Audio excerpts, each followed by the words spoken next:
Well, good afternoon. Welcome to this Monday edition of Wire to Wire. Dooley Legends Day back on the contest calendar. Legends. Track announcer John G. Dooley alongside Racing Rachel as we kick off a new week of racing here at the Shoe. We had Saturday night was Pups and Ponies in the 11th Annual World Jockey Challenge, won by Team Panama. More about that in just a moment. But today, 9 races on tap, all main track card. All main track card, you guys. We got a bunch of rain again. I mean, you guys saw on Saturday, it rained. The whole day, it sprinkled halfway through. We kept it on, but we got a bunch of rain yesterday, so yes, we're off. I'm so sorry. You know what? Ever since there's been a couple people come to my rescue on social, they didn't attack me this time. I posted that. So I'm feeling, between you, Ray Paquette's son, Ray Jr., and a couple others, they got my back. Looking forward to our racing program here as we kick it off, the action getting to this midpoint of June, and then we'll start talking about the Indiana Derby, Indiana Oaks, of course, for next month, 4th of July, July 5th. It's fast approaching, but right now, time here on the pre-race show to head downtown, of course. Pacers away, big game tonight in OKC. Let's get the job done. Then we come back here to Gainbridge Fieldhouse on Thursday night, insofar as the Pacers schedules go. But we're an outdoor sport. We've got a fast main track. We're off the Caesars course for the official race day forecast to start off the week. Let's go down and check in with Chris at WRTV6. Chris, hello. From Indy's streaming news leader, this is a WRTV update. Good afternoon. Temperature readings stay warm, most of us in the low 80s as we head through the afternoon. So no real impact here for the second half of the day. It will be gray skies. If you're headed back tomorrow, another race will keep some spotty showers and storms around. I want to stress this is widely scattered. Most of this will dodge the track as temperatures stay warm. We're holding in the low 80s. It'll get a little more active by midweek, but at least for today and tomorrow, a lot of dry time. We'll keep a close eye on these spotty storms and showers, but far from a washout. Back to you, John. All right, cheers, Chris. Appreciate that forecast from WRTV6. As we mentioned, an all main track card here today. Spotty showers, in fact, ran on Saturday night's card there for Pups and Ponies. And as we mentioned at the top, Rachel, it was also the World Jockey Challenge. And Marcelino Pedrosa Jr., Santos Sanjor, they put the weight of Panama right on their backs, and they got the job done on Saturday night. Arcelio Flacco was also part of that Team Panama. Yeah, just to give you guys a little rundown, we have had Puerto Rico has won the last very many years. And as I was giving a little recap Saturday night, it was like US and Mexico for a few years, and then it just flip-flopped and Puerto Rico just took it. So last night Panama won the title and Santo won 2 races on the card. Marcelino had a win in 2 seconds. The final number of Panama team, Arcelio Flacco, also contributed points. Panama won by just a few. It was 38 to 41. Final sprint of the night. It came down to the last one. It did. It came down to the last one. So 41 Panama, 38 Puerto Rico, 31 Mexico, Peru 21, and USA had 18, and then on the board were the rest. So the 4th place finisher, Peru, was only represented by Fernando de la Cruz. So he scored all 21 points for his country. Go Fernando, and thanks to Tammy for those excellent notes and rundown on our World Jockey Challenge, because with everything else going on, and shout out to Eric, and to our AV guys, which they're really good at keeping the points, but we were just so busy, and definitely a great event and fun for the kids, ponies.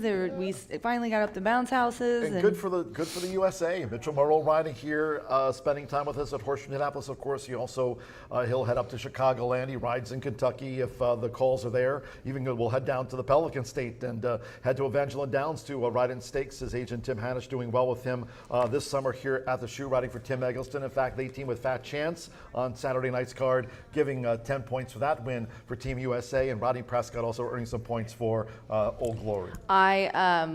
We went out to dinner after the races, and guess who I saw? Mitchell and his gorgeous wife and their beautiful little boy. And I don't know if you saw that. He was hugging the banner picture of me. I saw that. And his Courtesy wife Ricky said, Giannini. and then she said he was doing it Saturday. So guess what? I got the real thing Saturday. That's awesome. He gave me a hug. So yeah, glad Mitchell and his cute little family are here, and he's riding really well.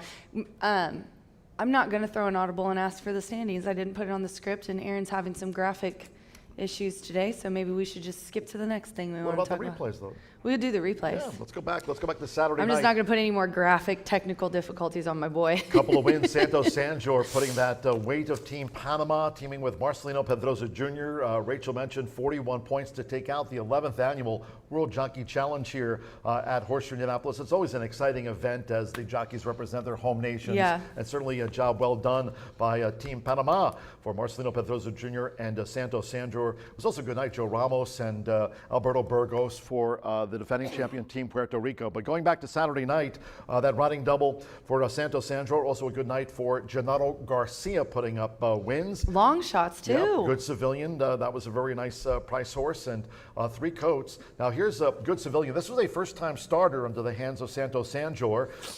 Carved out a quarter in 22.69 seconds, and it was first-time starter at 17-1, and there's the half-mile split. So a nice victory here under the hands of Santos Sanjor, and this certainly got 10 points for Team Panama, and those points proved pivotal in the end. And that was one of his rides for Gennaro, who had a double, so one of them won by Santo. The price on that one, $37.40. On to the next one, John. Yeah, 3 coats coming up the inside trail in the green white diamond belt and a green cap from Mike and Penny Lauer. This horse was making his first start since the Virginia Derby Day card at Colonial Downs. If you remember that back in March, Virginia Derby now, points on the road to the Kentucky Derby. 3 coats making his first start since March. That was a very impressive effort by 3 coats and a terrific ride by Santos Sanjor. Conserved ground, switched out, and wore down Tiz Bayou. And see, that was Mitchell Merle, so he earned more points for Team USA in that challenge on Saturday night. And then I figured we might as well just show Gennaro's race 6, number 1,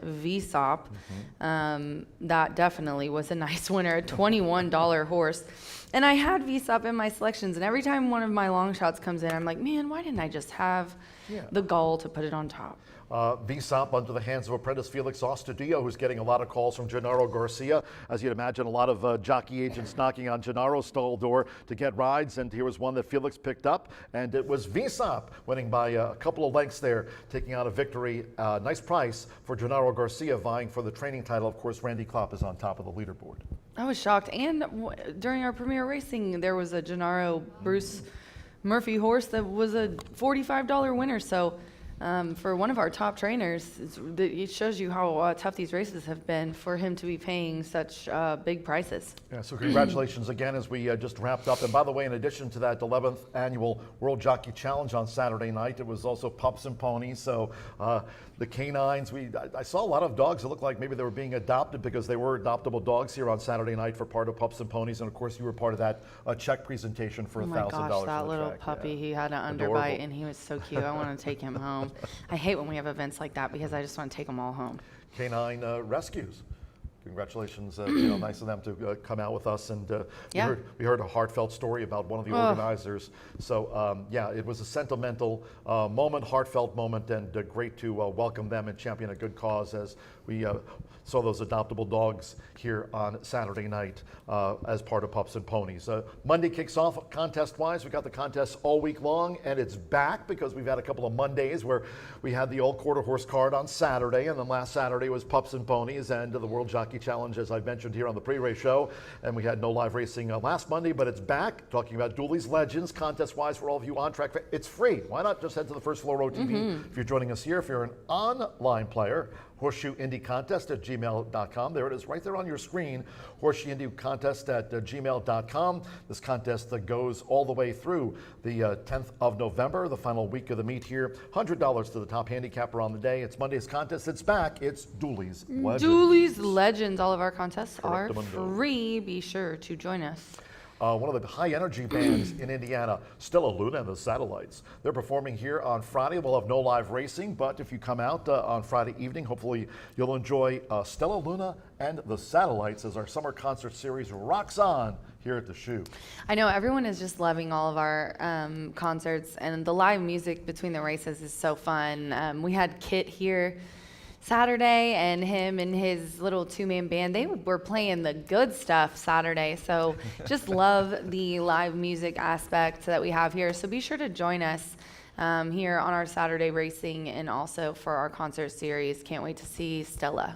7 o'clock, trackside, seating on a first-come, first-served basis. Food trucks and drink stations will be available here. That's this coming Friday night. Stella Luna and the Satellites, the headline act. 7 o'clock, trackside, right here at Horseshoe, Indianapolis. I mentioned next month, we're talking about, of course, 4th of July, Independence Day, and then we've got our biggest day of the season here in the Hoosier State. Hope you're joining us. Hope you plan to join us here for Indiana Derby Day 2025. A long list of activities for those coming out here to the track. And of course, last year we saw Dragoon Guard take down the Indiana Derby into the hands of Florent Giroux. The colors of Juddmonte. Those are famous silks. Juddmonte, of course, known globally. Green, pink sash, pink cap, white sleeves, famous silks, and Dragoon Guard, a worthy champion of the Indiana Derby, went forward to compete in the Grade 1 Pennsylvania Derby, and of course is now back as a 4-year-old for Brad Cox. There's last year's winner. Reservations coming up for July 5th, Indiana Derby Day. You can contact Beth at 317-421-8801.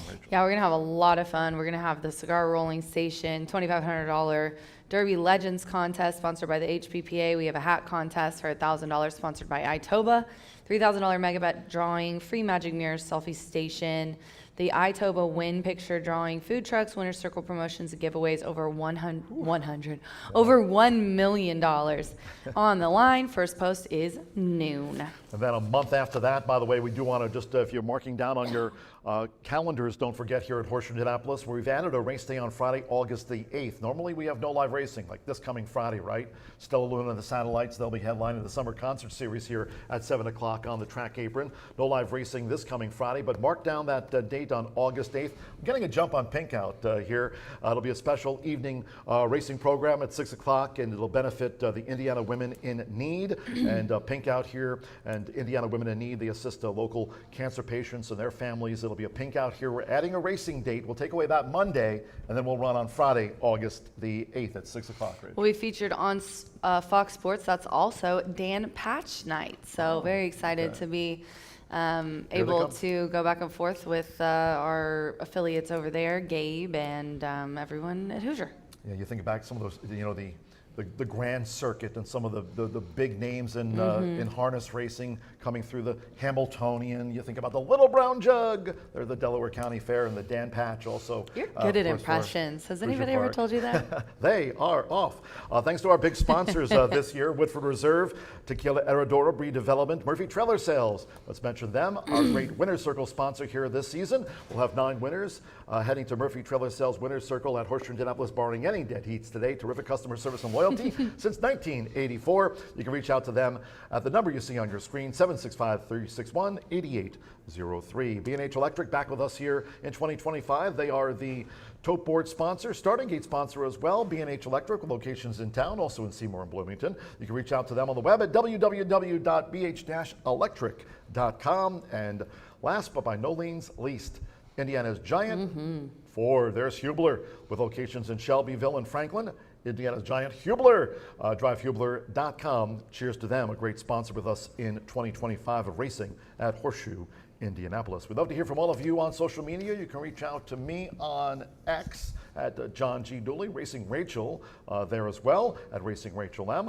Martha Clausen. Martha will be along. We didn't see Martha on Saturday night for the All Thoroughbred card for World Jockey Challenge and Pups and Ponies night, but Martha back with us here this week as we'll close the card with a nice quarter-horse dash at 6:15 over the 350 yards, fast track, and not much wind to speak of insofar as Old Glory goes. And Danny Martinez will ride the 2. Rich Mamacita, that's the only change there in the 9th that I have at this hour. You can follow Martha on X, and of course Brian Aragoni talking about all things horse racing and a lot more on his X at Mr. B Analyst. And track-wise, we've got you covered, not only on X, not only on Instagram, but do subscribe to our YouTube channel. We'd appreciate it there if you smash the like button. You can check us out each and every racing day on Ray YouTube. would be so proud. At Horseshoe Indianapolis Racing. I do it just for You Ray. said you were out of touch, but you're not.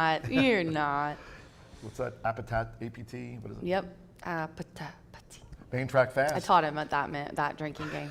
no I'm turf keeping racing him. here Don't worry, today. guys. I'm keeping him on the up and up. An all main track guard here at Horseshoe Indianapolis. Stay tuned. Quick commercial break here on this Monday edition, a Dooley's Legends edition. That That's contest right. is back for all of you horse players. Don't forget it's free, and do enter before the third race here today. There's no changes in the fourth, just note that. And again, the main track is fast as the sun's trying to poke through the clouds here in town, and temperature-wise around 80 degrees or so. And of course, we had Chris with the official forecast from WRTV6. Stay tuned. Back after a break with racing analyst Brian Aragoni talking about the early pick 5 right after this.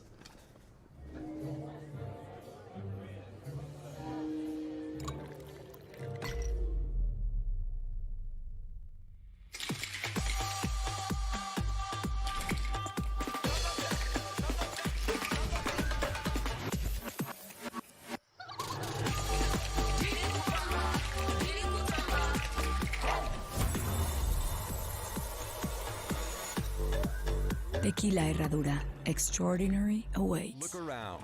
Spring is here. And no matter what you're planning or planting, it's nice to know Hubler Ford's got you covered for 200,000 miles. During Hubler's Spring Forward event, save big on a new Ford. You pay what we pay. Ford employee pricing for everyone. So spring forward, knowing Hubler's got you covered for 200,000 miles. DriveHubler.com.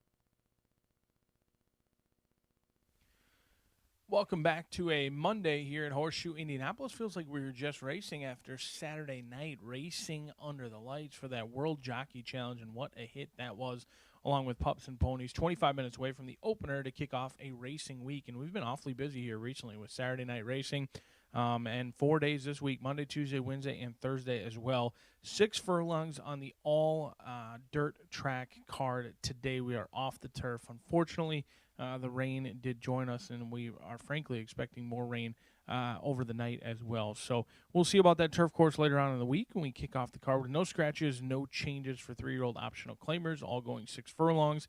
I happen to fancy your favorite in here, Metallic Man, the 6-year-old by medal count, simply loves to win. Certainly a horse for course here at Horseshoe Indianapolis. He's tried other tracks, however, he loves it here at home for this Indiana bred, who does take on open company in this spot. However, with his resume, he doesn't face state-bred competition all that often. There's just simply not that many spots. David Jacobson saw fit to claim this horse for $12,500 since then. A couple of seconds and thirds along with a win here at Horseshoe Indy at 3-1. Looking for his 11th win of his career. He's as game as they come. He likes to do his best running on the front end, and I love that he's drawn to the outside today.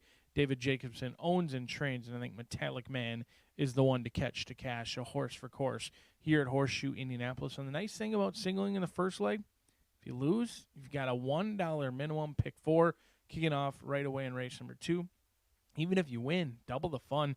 Get in on that pick 4 as well. No scratches, no changes out of the second race. 1 mile and 70 yards will kick it off all right where they all hope to end. I'm going to go 2, 4, and 6 in this spot. No rematch. Strictly the horse to beat. This 3-year-old Chestnut is 0 for 7. He appeared to love the extra ground last race, but he never did get past Thundering Heart, which is a little bit of a concern. You've also got Believe in Dreams, Marcelino Pedroza Jr. as Brittany Vandenberg takes over from Ron Moquette. I always fear on those trainer changes, was there a private sale after a couple of drubbings? No private sale. Ownership remains the same. They're trying to get on a new feeding program under the guidance of Brittany Vandenberg in here, and she wins at 16% when she takes over a horse. We'll see if she can wake up the 3-year-old who hasn't shown much in any of the 4 starts. But is in for a wake-up call today. And then the 6, Rocket Socket to me. I don't love this horse today. Not sure about the distance. I do know that I loved this horse on May 13th and didn't run all that great. In fact, wagered, thought the horse was going to run very well. Maiden $5,000 claimers ended up running in a VSOP. You saw John and Rachel talking about, came back impressively for General Garcia, put up about a 70 buyer speed figure at the claiming $5,000 ranks, a back-to-back winner, won at 9-1. Your second place finisher, Free America, actually shipped over to Ohio at Belterra and put up a 65 buyer and dominated maiden ranks over that. So maybe Rocket Socket to me, his last race might not have been that bad. Stretch out today is a concern, but I think this horse will be A-OK when it's all said and done in race number 2, 2, 4, and 6 for yours truly in the second. Race number 3, maiden special weight, no scratches, no changes out of this event. It looks to be a tough race. I mean, I think my biggest stand in here is against McMusic. That horse could easily jump up and run a huge race. It is second time here at Horseshoe Indianapolis. Ran like a horse who was just in chase mode throughout last time. Didn't get the lead, just chased throughout. Should be stronger today, second time over the track. I just don't like this horse at even money. 1, 2, 3, and 5 for me. A couple of horses let me draw your attention to that have been working very well. Mazzeo, Ian Wilkes, Joe Ramos. They don't send that many here. This horse is working well going into the debut. 20-1 in 11-horse field at Churchill in the fall. It's kind of taken a little bit of action. It sounds crazy, but this horse didn't go off at 1,000,000 to 1, and Mazzeo has worked well since that race. And then you've got Wiley Willard. Keith DeSormo has fooled me a time or two, just as Kent DeSormo has fooled some as well. But Keith DeSormo is a trainer that I'm never really able to have success putting my finger on. If I pitch him, he wins. If I don't use him, he wins. And then when I do use him, they don't run as well as I expect. Wiley Willard has been training very well. Recently gelded, gets Lasix for the first time as well. I think this horse has upside. Raquelme sees fit to bring his talents and services over here as well. And I think Wiley Willard deserves a look. 1, 2, 3, and 5 for me in the third. Race number 4, first off-turf event. Only scratch number 4 flowered out of this event. The Indiana breds really kind of stayed intact in here, and I think it's a challenging race. How about Sound the Siren on the stretch out? Michael Lauer, did the horse wake up on the turf, or was it the extra ground that they really appreciated? Maybe being on the lead. I think Sound the Siren deserves a look. Hoosier Promise, your most likely favorite. This horse has been taking on some of the best 3-year-old fillies on the backside, and Wicked Vet, who's awfully quick, and then you've got Hot Middles, who's gone on to have herself a very nice start to her career as well. 1, 3, and 7 for me in race number 4. Race number 5, maiden special weight, kicking off that Itoba pick 4. Scratch 4, 5, and 6. 4, 5, and 6 out of race number 5. I'm going to hit the easy button. I'm going to hit the all button in here. 2-year-old fillies. The horses that have raced don't excite me much. The first-time starters, or first-time starter, Dos Amores, could be any sort in here. A horse who only went for $4,500 at the Keeneland sale last year could be any sort. It's a tough race to really make a ton of opinions on without seeing them. Certainly, if you're on track, this would be one that my eye would be drawn to. Heading down to the paddock, taking a look at these 2-year-old fillies in the flesh. Are they fit? Are they on the muscle? Are they getting a little bit warm? How are they dealing with the handler and the saddling enclosure? Still lightly raced. You can tell a lot by how a horse looks on the track. And so if you're here today, maybe go down and take a look at how these 2-year-old fillies are in the saddling enclosure as we kick off the Itoba pick 4 right around 4:15 on a Monday here at Horseshoe Indianapolis. We may be off the turf, but there's still plenty of opportunities to make some money today. We've got some challenging sequences ahead as we're 19 minutes away from the opener. John G. Dooley is taking the stairs today, I am told. He's taking the stairs. He's a couple minutes away from his announcer's booth, and he'll take you through today's scratches and changes as we kick off your racing week on a Monday here at Horseshoe Indianapolis.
Good afternoon from Horseshoe, Indianapolis. Hello now from the broadcast booth. Great to have you with us today to start off the week. Track announcer John G. Dooley. 9 races carded, all main track card. We're off the turf. Main track label fast. Under cloudy skies, temperatures around 80 degrees. Fast main track. If you have your programs close by, let's take a look at the changes and corrections on today's racing program. At the top, there are no scratches in the sprint opener. Number 1, Golden Hornet, a jockey change to Santo Sanjor. Santo Sanjor scored a Saturday night riding double here. Will ride the 1, Golden Hornet, in the sprint opener. Following that, race 2, Maiden starts the $1 early pick 4 on races 2 through 5. No changes in the second race. All 6 run in the Maiden there. In the third race, Maiden 3-year-old sprint. All 7 run. No changes in race 3. Due at 3:12. In the 4th race, off the turf. The 4th race will now be run on the main track over the mile and a 16th. There are no changes. Just to note, there will be no $1 horseshoe hat trick all turf pick 3 all main track card. Again, we're off the turf. So from the 4th race, there'll be no all turf pick 3. And in race 4, over the mile and a 16th on the main track, there are no changes. All 7 run. To race 5 we go. Maiden Juvenile Fillies Sprint starts the $1 late pick 4, presented daily by Itoba. Scratch number 4, She's Mad. The 5, Wicked with Bourbon. And take out the 6, Girl Named Nikki. With those scratches, no superfecta wagering featured. No superfecta. Scratch the 4, 5, and the number 6. On to the 6th race we go. Maiden Juvenile Sprint will be run on the main track at 5 furlongs off the turf. Here, scratch the 6, Still Sober, and 11, Valentine Crusader. Scratch the 6 and the number 11. 5, Dreaming Smart, and 1 pound to the listed program weight there. In the 7th race, scratch from the Distaff Sprint, 5, Seachrome, and 6, Streaking. Scratch the 5 and the 6. After the sprint, race 8 is off the turf. The Maiden will now be run on the main track at 1 mile and 70 yards. Scratch 2, Starship Ambition. 3, A Little Bit Naughty. 4, Super Maxima. Take out 5, and Dottie. 7, Evelina. Scratch the 8, Tuna Lily. 9, Emoji. Scratch 10, Circling. 11, Elite Heat. 12, Screaming Mimi. The 15, Hello Angel. And scratch the 16, Union Rose. So a lot of scratches in the off-the-turf Maiden. With those scratches, no show wagering, no trifecta, no superfecta, and no pentafecta. Wagering-wise, win place bets. There is the exacta, and race 8 starts the late double. No show, no trifecta, no superfecta, no pentafecta after the scratches. Number 6, Cleopatra Celine, a change of jockey for that Bernardini filly to Javier Padron Barcenas. There is a jockey change amidst a sea of scratches. Number 6, Cleopatra Celine, will be ridden by Javier Padron Barcenas. Rides the 6, Cleopatra Celine. That starts the late double, and in the 9th, to close the card with a quarter horse allowance dash over the 350 yards. Fast track. In the 9th, no scratches. Number 2, Rich Mamacita, a change of jockey to Danny Martinez. Danny Martinez on 2, Rich Mamacita. Number 3, Sneaking Whiskey, at 5 pounds to the listed program weight. In the 9th, all 10 due to start. Clouds around 80 degrees for an all main track card, and the main track is labeled fast. Horses in the walking ring for the starter sprint opener. Kicks off the 50-cent early pick 5 and an all main track card. Post time 2:10. Make it a great day with us here at Horseshoe, Indianapolis.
The horses stepping onto the track for the first on the card. Starter sprint over the 6 furlongs with a field of 7.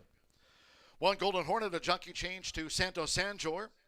Leads the parade. Santo Sanjor partners the 5-time winner, 1 Golden Hornet. Race 1 features Exacta, Trifecta, Superfecta. The sprint starts our rolling doubles, pick 3s, and the 50-cent early pick 5. All main track card, as we noted. Main track fast. Now with 3 minutes to post time.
Less than 1 minute to post time.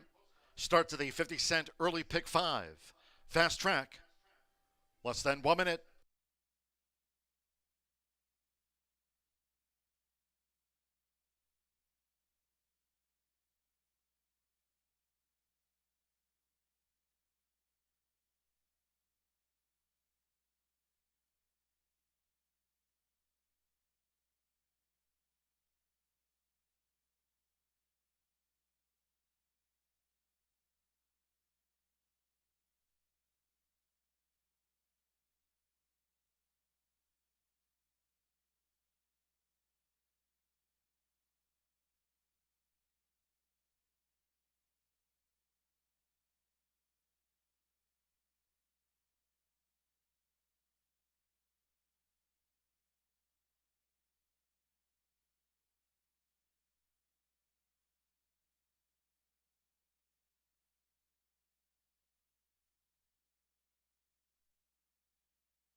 The horses are approaching the starting gate.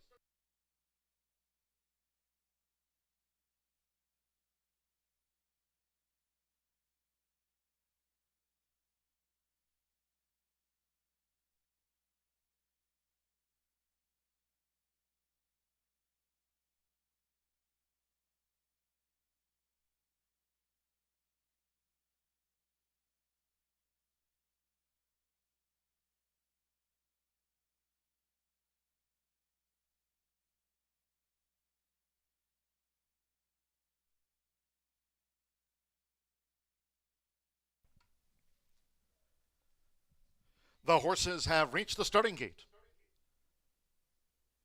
It is now post time.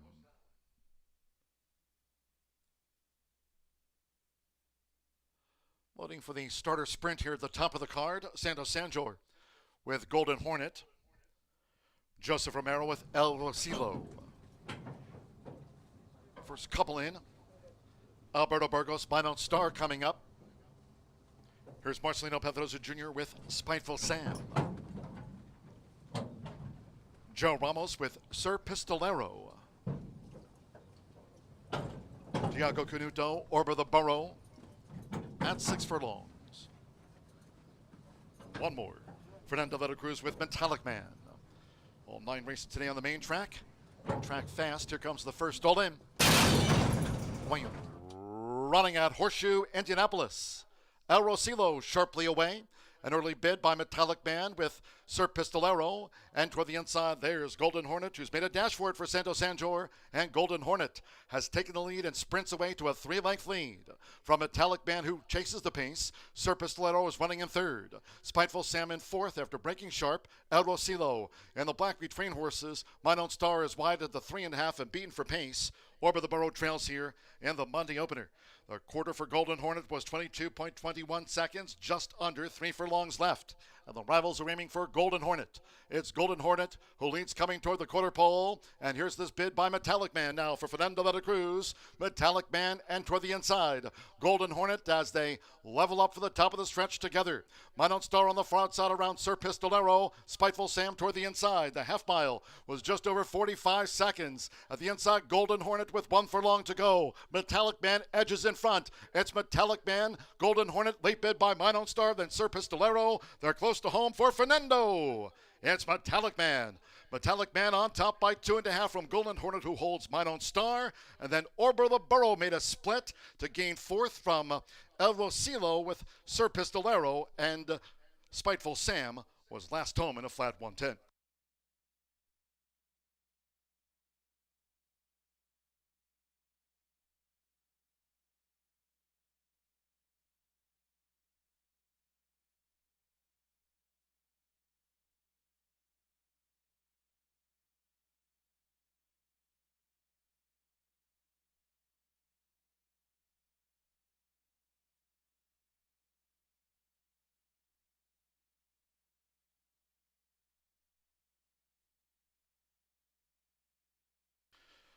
.110 flat after the starter dash, 110, 715, and fourth place is a photograph. Fourth is up to the judges. Noses on the line for fourth, fifth, and sixth after the sprint. It's gone to 7, Metallic Man. Fernando de la Cruz for the Jacobsons. At 4 to 5, the first favorite obliges, Metallic Man.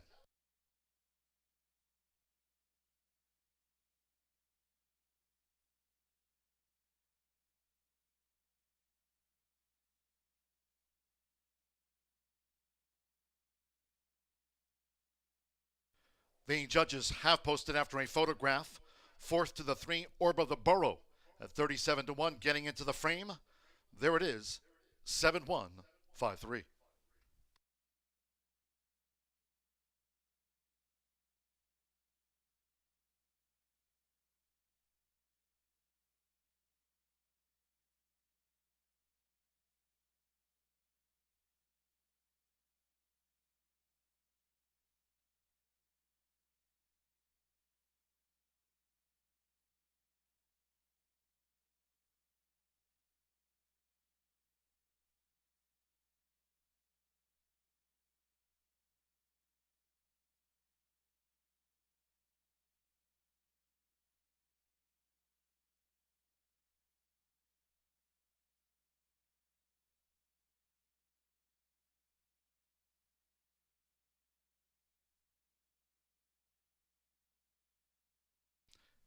In the Murphy Trailer Sales winner's circle is the 7, Metallic Man, with Fernando de la Cruz. Metallic Man is a 3-year-old Justin Gelling by medal count at a Sakura Babuda. David Jacobson trains for Jacobson's Jacobson Racing. The now 11-time winner for Jacobson Racing, Horseshoe Indianapolis, congratulates the winning connections of Metallic Man. Sprints to a win in a flat 110. Race 1 official. First results in, 7-1 exacta paid $14 even. 50-cent trifecta, 7-1-5, $8.40. With Orba the Burrow fourth in a photograph. The 10-cent superfecta, 7-1-5-3, paid $11.59. And the starter sprint, favored first, Fernando de la Cruz for David Jacobson and Zachary Jacobson's Jacobson Racing. In 110 flat, all 7 ran. In the second race, no changes in the maiden. All 6 run. Exacta, trifecta, superfecta, double pick 3 starts at the $1 early pick 4. Post time will be in 22 minutes at 2:41. In all cases, if you can, please do try to make your Horseshoe Indianapolis selections and wagers today early. Thank you. Coming up in just a moment, our first race replay of the day of the starter sprint. Hope you had a bet on Metallic Man.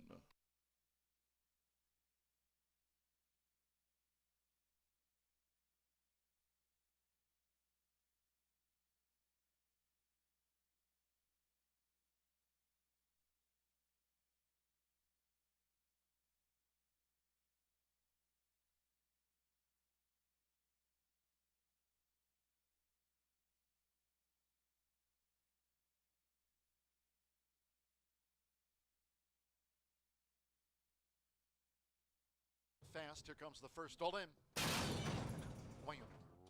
Running at Horseshoe Indianapolis. El Rosilo sharply away. An early bid by Metallic Man with Sir Pistolero. And toward the inside, there's Golden Hornet, who's made a dash for it for Santos Sanjor. And Golden Hornet has taken the lead and sprints away to a 3-length lead. From Metallic Man, who chases the pace, Sir Pistolero is running in third. Spiteful Sam in fourth after breaking sharp. El Rosilo in the black between horses. Mine Own Star is wide at the 3.5 and beaten for pace. Orba the Burrow trails here in the Monday opener. The quarter for Golden Hornet was 22.21 seconds, just under 3 furlongs left. And the rivals are aiming for Golden Hornet. It's Golden Hornet who leads coming toward the quarter pole. And here's this bid by Metallic Man now for Fernando de la Cruz. Metallic Man and toward the inside. Golden Hornet as they level up for the top of the stretch together. Mine Own Star on the front side around Sir Pistolero. Spiteful Sam toward the inside. The half mile was just over 45 seconds. At the inside, Golden Hornet with 1 furlong to go. Metallic Man edges in front. It's Metallic Man, Golden Hornet, late bid by Mine Own Star, then Sir Pistolero. They're close to home for Fernando. It's Metallic Man. Metallic Man on top by 2.5 from Golden Hornet, who holds Mine Own Star. And then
We are 11 minutes to race 2 here at Horseshoe Indianapolis. We've got a 6-horse field here, a bottom level maiden claiming going 1.70 mile. They're routing.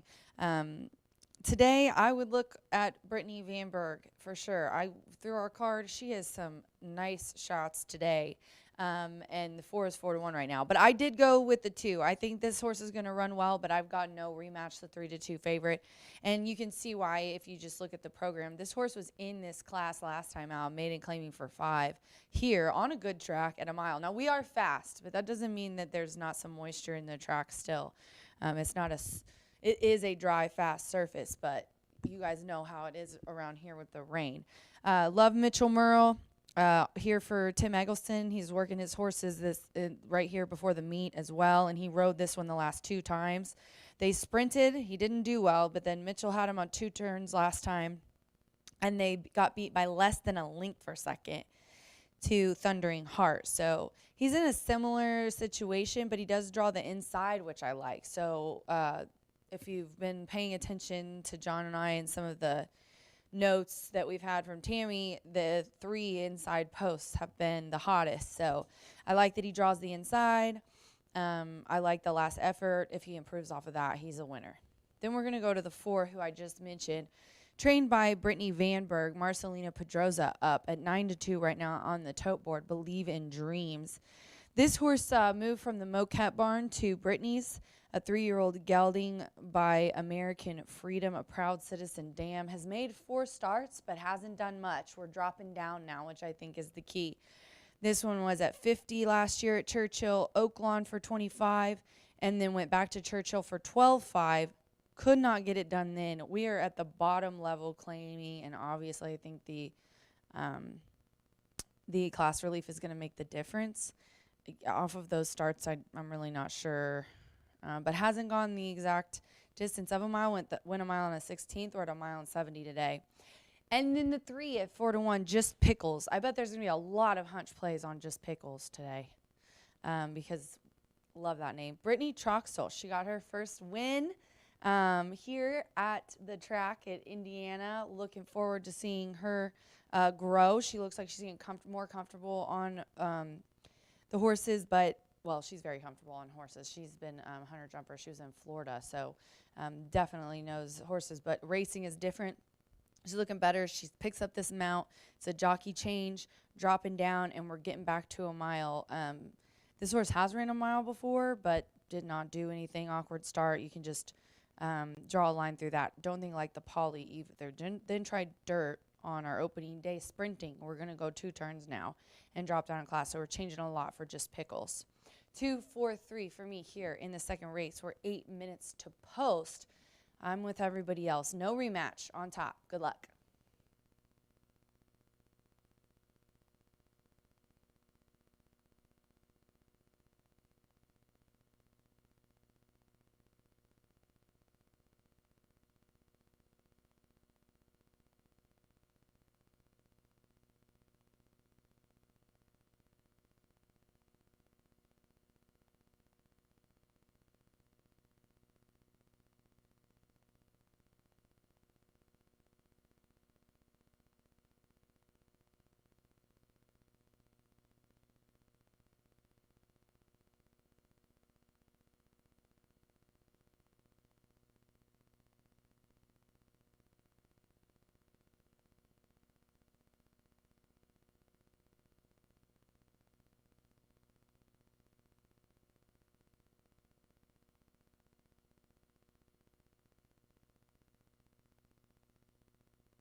The horses called postward now for the second race. This maiden on the main track. Over the 1 mile and 70 yards, a field of 6. All 6 run, no changes. Exacta, trifecta, superfecta. Maiden starts another rolling double, pick 3, and the $1 early pick 4 starts here. If you're just arriving, all main track card, we're off the turf. Fast main track. 3 minutes to post time. Now 3 minutes to the off.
Two minutes to post time.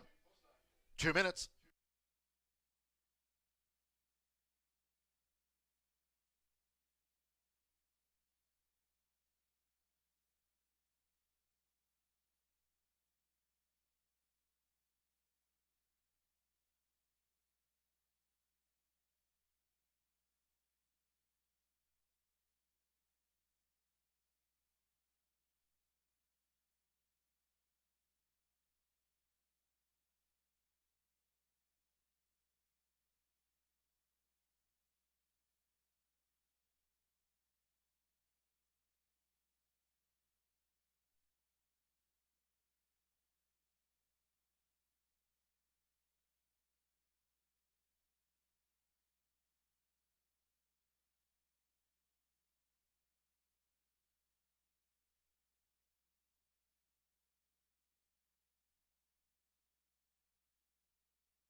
Less than 1 minute to post time. Maiden starts the $1 early pick 4, all main track card. Fast track. You have less than 1 minute.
The horses are approaching the starting gate.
The horses have reached the starting gate.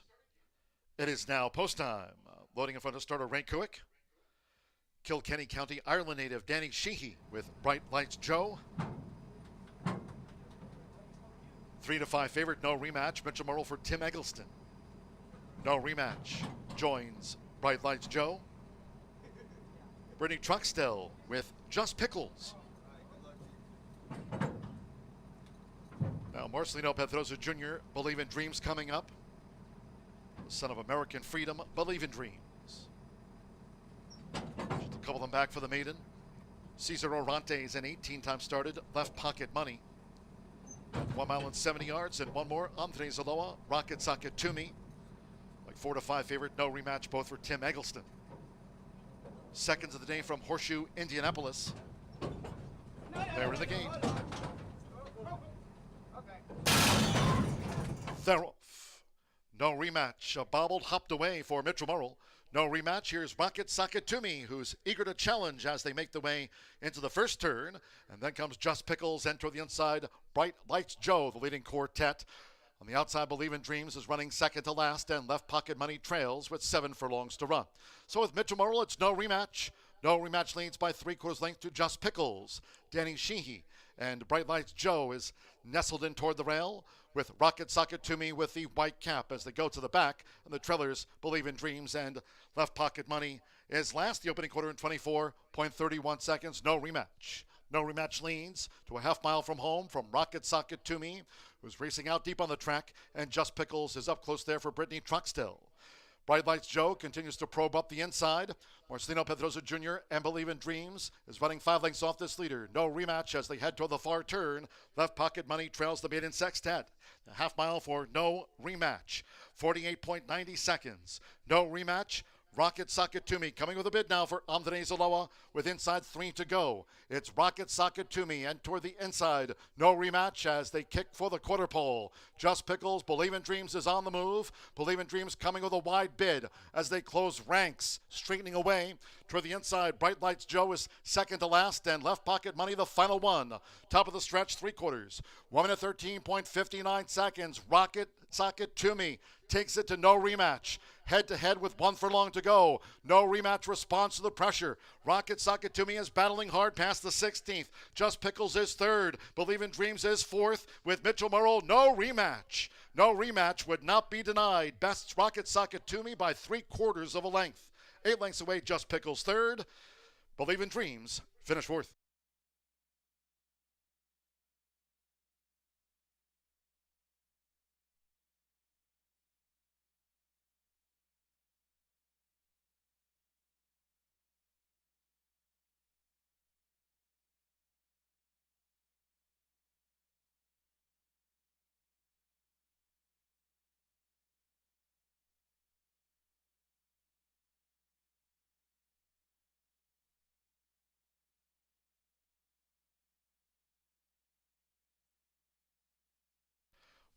$143.67 after the maiden.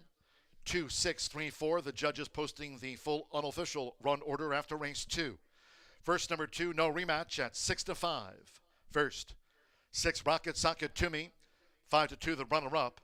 3 Just Pickles. 7-2. Third with that late money on, and 4 Believe in Dreams at 6-1 back in fourth. 2-6-3-4. Mitchell Morrow lifting the favorite home for Tim Eggleston and Circle 8. No rematch. At 6-5. Off the mark in his 8th career start.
Stepping into the Murphy Trailer Sales winner circle, the 2.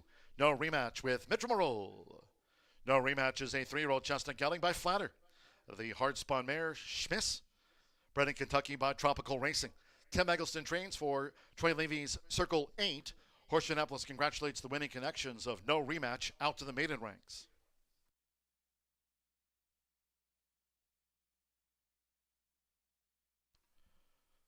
Result official.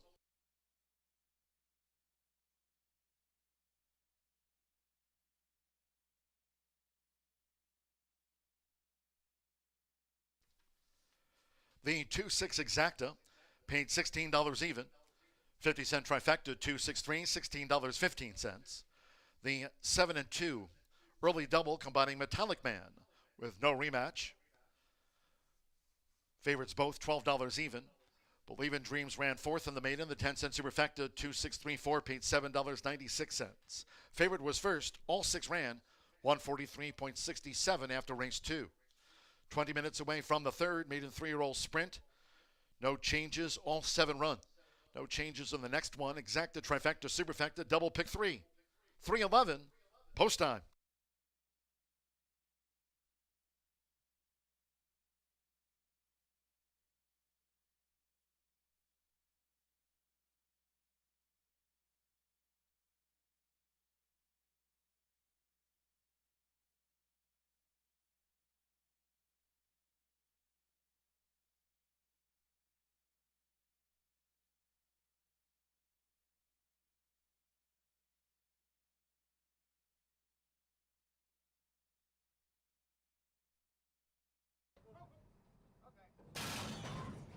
They're off.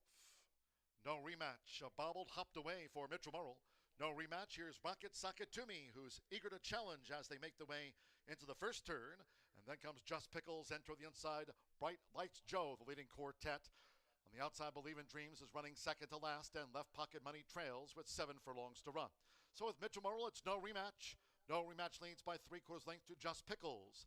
Danny Sheehy and Bright Lights Joe is nestled in toward the rail, with Rocket Sakatumi with the white cap as they go to the back.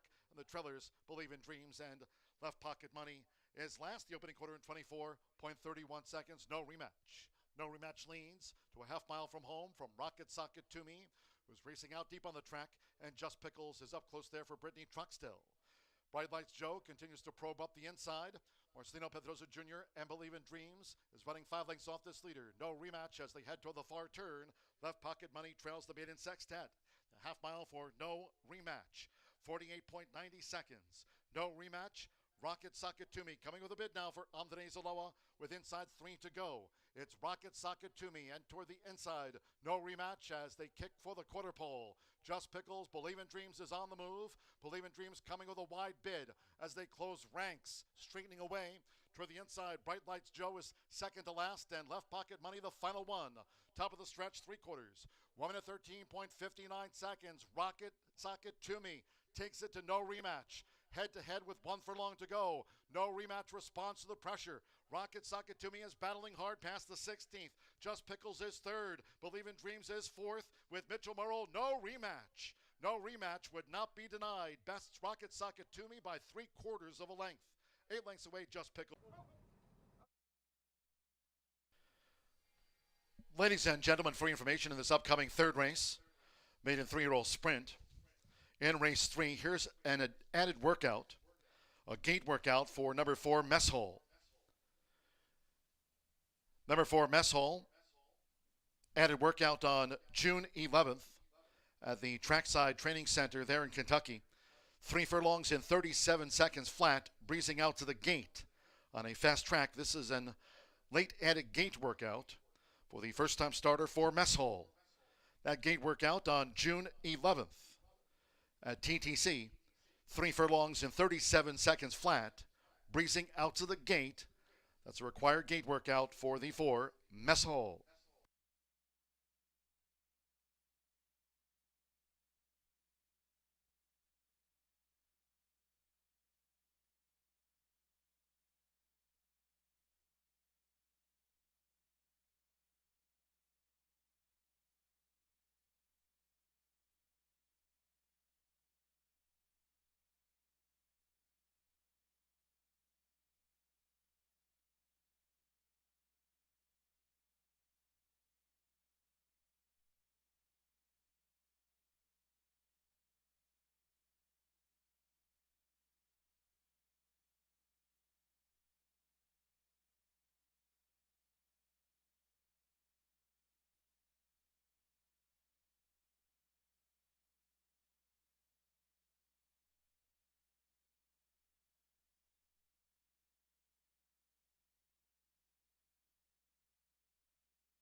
from race number 3, Tim Eggleston match race. Put the rest of those ones to bed at the top of the lane, and those two have all to themselves far superior from the rest in race number 2, kicking off that $1 pick 4. We'll have rolling pick 3s, daily doubles in this race. No scratches, no changes. 7 of them set to battle it out, all looking for their first career victory. And I'm going to go a little different direction than everyone else. They're all going to pile into McMusic, which certainly is understandable, the 3-year-old by McLean's music. But how about Wiley Willard? Interesting. I can't wait to hear John G. Dooley give Wiley Willard the call in here. This 3-year-old by Maximum Security, a disqualified Kentucky Derby champion goes out for Keith DeSormo. Recall May going to be calling the shots, as they did on July 25th over at Colonial. Since then, has been gelded and has Lasix. I noted that this horse took some action on debut, went off at 9-2 in an 8-horse field. Didn't really get into it after breaking slowly. Didn't know much about the starting gate, but has been training consistently over at Keeneland and gets some class relief in here today. I'm sure there's plenty of spots they could have run at Keeneland, but they decide to go in here. And I've liked the morning workouts that I've seen. They've been consistent. They've been stamina-based, and I think this horse is going to run very well today. Certainly looks very fit down here in the walking ring. Alert, on the muscle, and keen. I think this horse, if they break alertly today, they have had 2 gate workouts since that debut last year. I think Wiley Willard deserves a long shot look in this spot. 9-1. The bettors saying there's 0 chance, but I believe this Bay Gelding can run it very well in this spot at 9-1. But the 2 is Mazzeo. Talk about getting some love. 15-1 morning line. Thanks to those Bruno workout reports, you can see Mazzeo's workouts, and he's been training very well. Caravaggio colt gets Joe Ramos in the saddle for Ian Wilkes. It's interesting to note that Landeros opts to ride Bill Cowan's first-time starter for PTK. He was aboard Mazzeo on debut, now gets Lasix for the first time, was entered in a claiming race, and now goes protected. But at $150,000 claiming price, not too many horses are changing hands out of those claimers at Churchill Downs for the 2-year-old. Should come back much stronger at 3.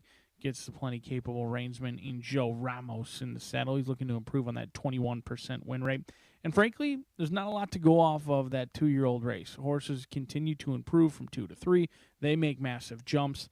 Didn't really run a step that day. It was fairly rank. Went off at 20-1. The race came back live.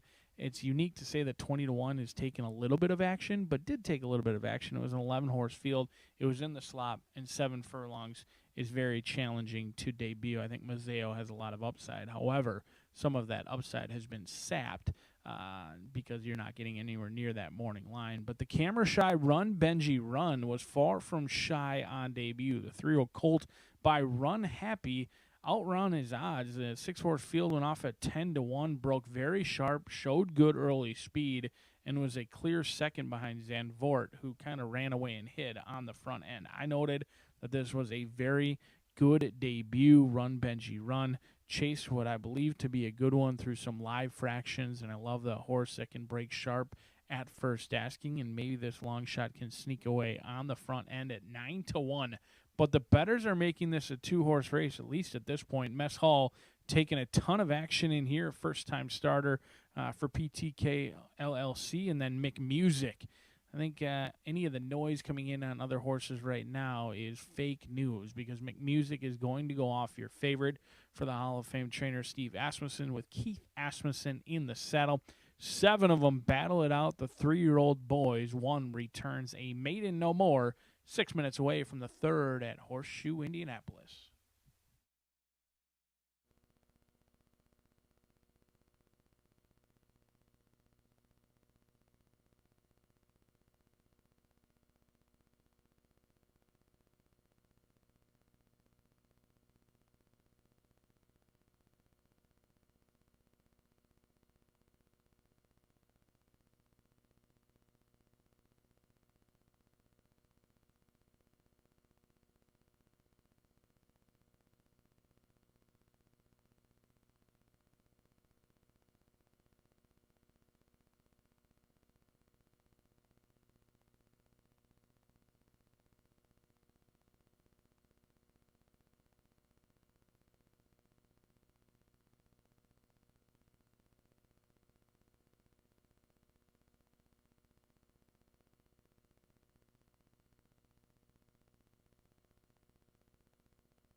Maiden three-year-olds stepping onto the track for the third race. This sprint over the 6 furlongs, a field of 7. One late change, and that was that added gate workout for the 4 mess hall. Late added gate workout, June 11th at the Trackside Training Center. 3 furlongs at TTC in 37 seconds flat, breezing out to the gate on a fast track. That's a late added gate workout for the newcomer, the 4 mess hall. Exacta, trifecta, superfecta, double pick 3. 3 minutes to post time. 3 minutes.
Post time in 2 minutes.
Less than 1 minute to post time.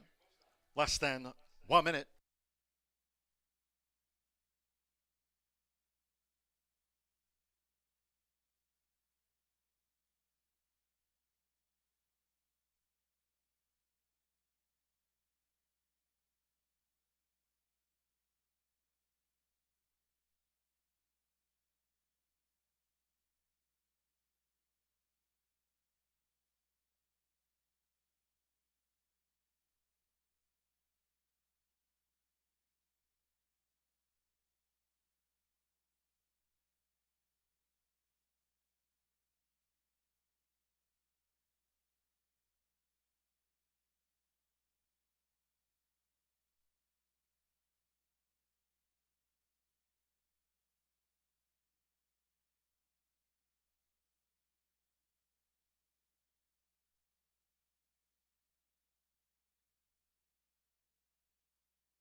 The horses are approaching the starting gate.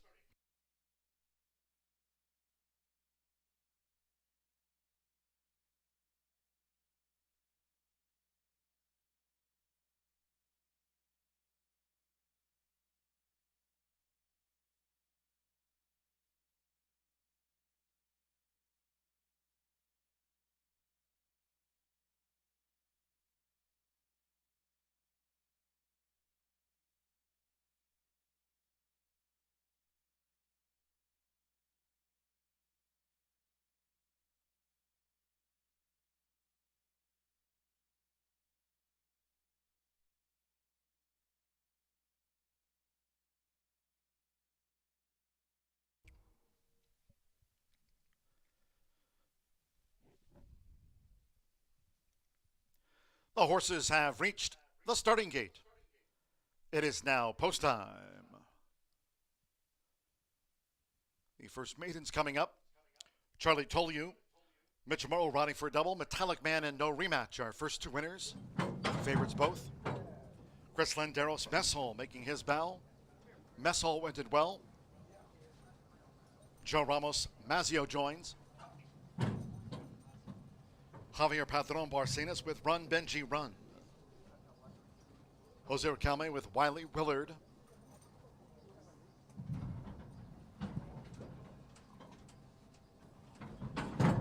Now the son of Maximum Security, Wiley Willard drew 5.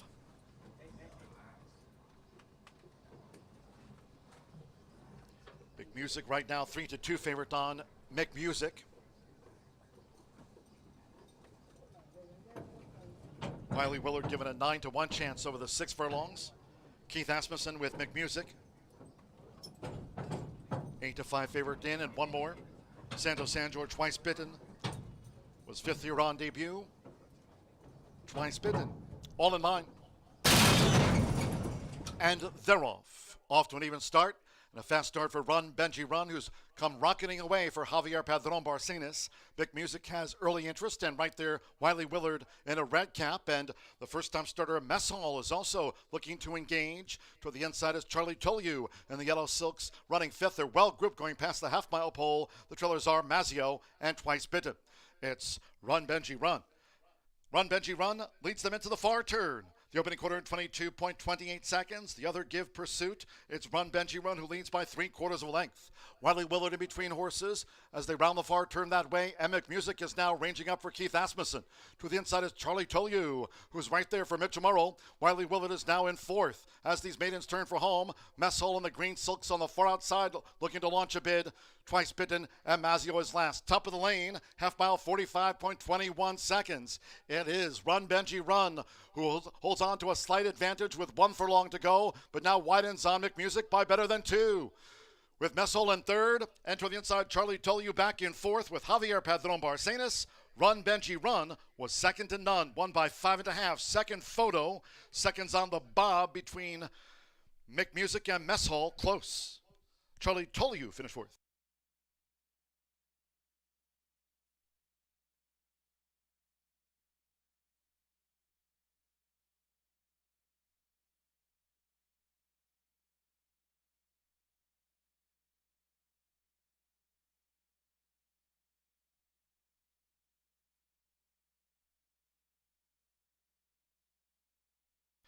109.89 after the maiden 3-year-old sprint. 109.89.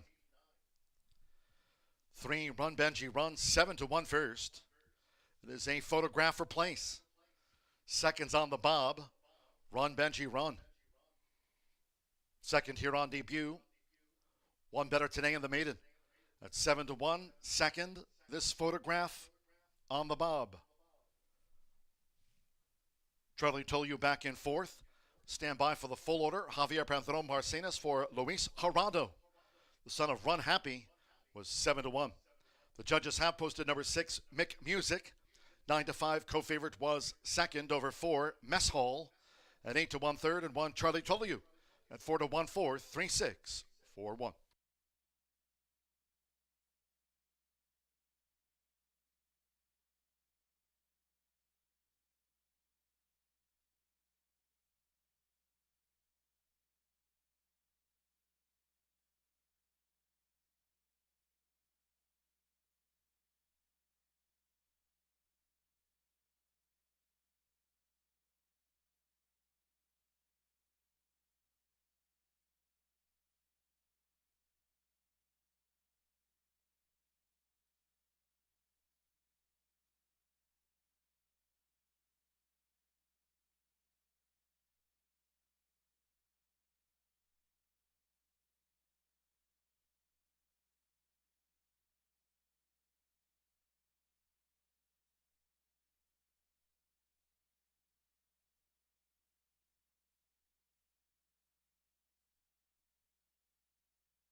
And the Murphy Trailer Sales winner circle the 3, Run Benji Run with Javier Pantheron Marcenas.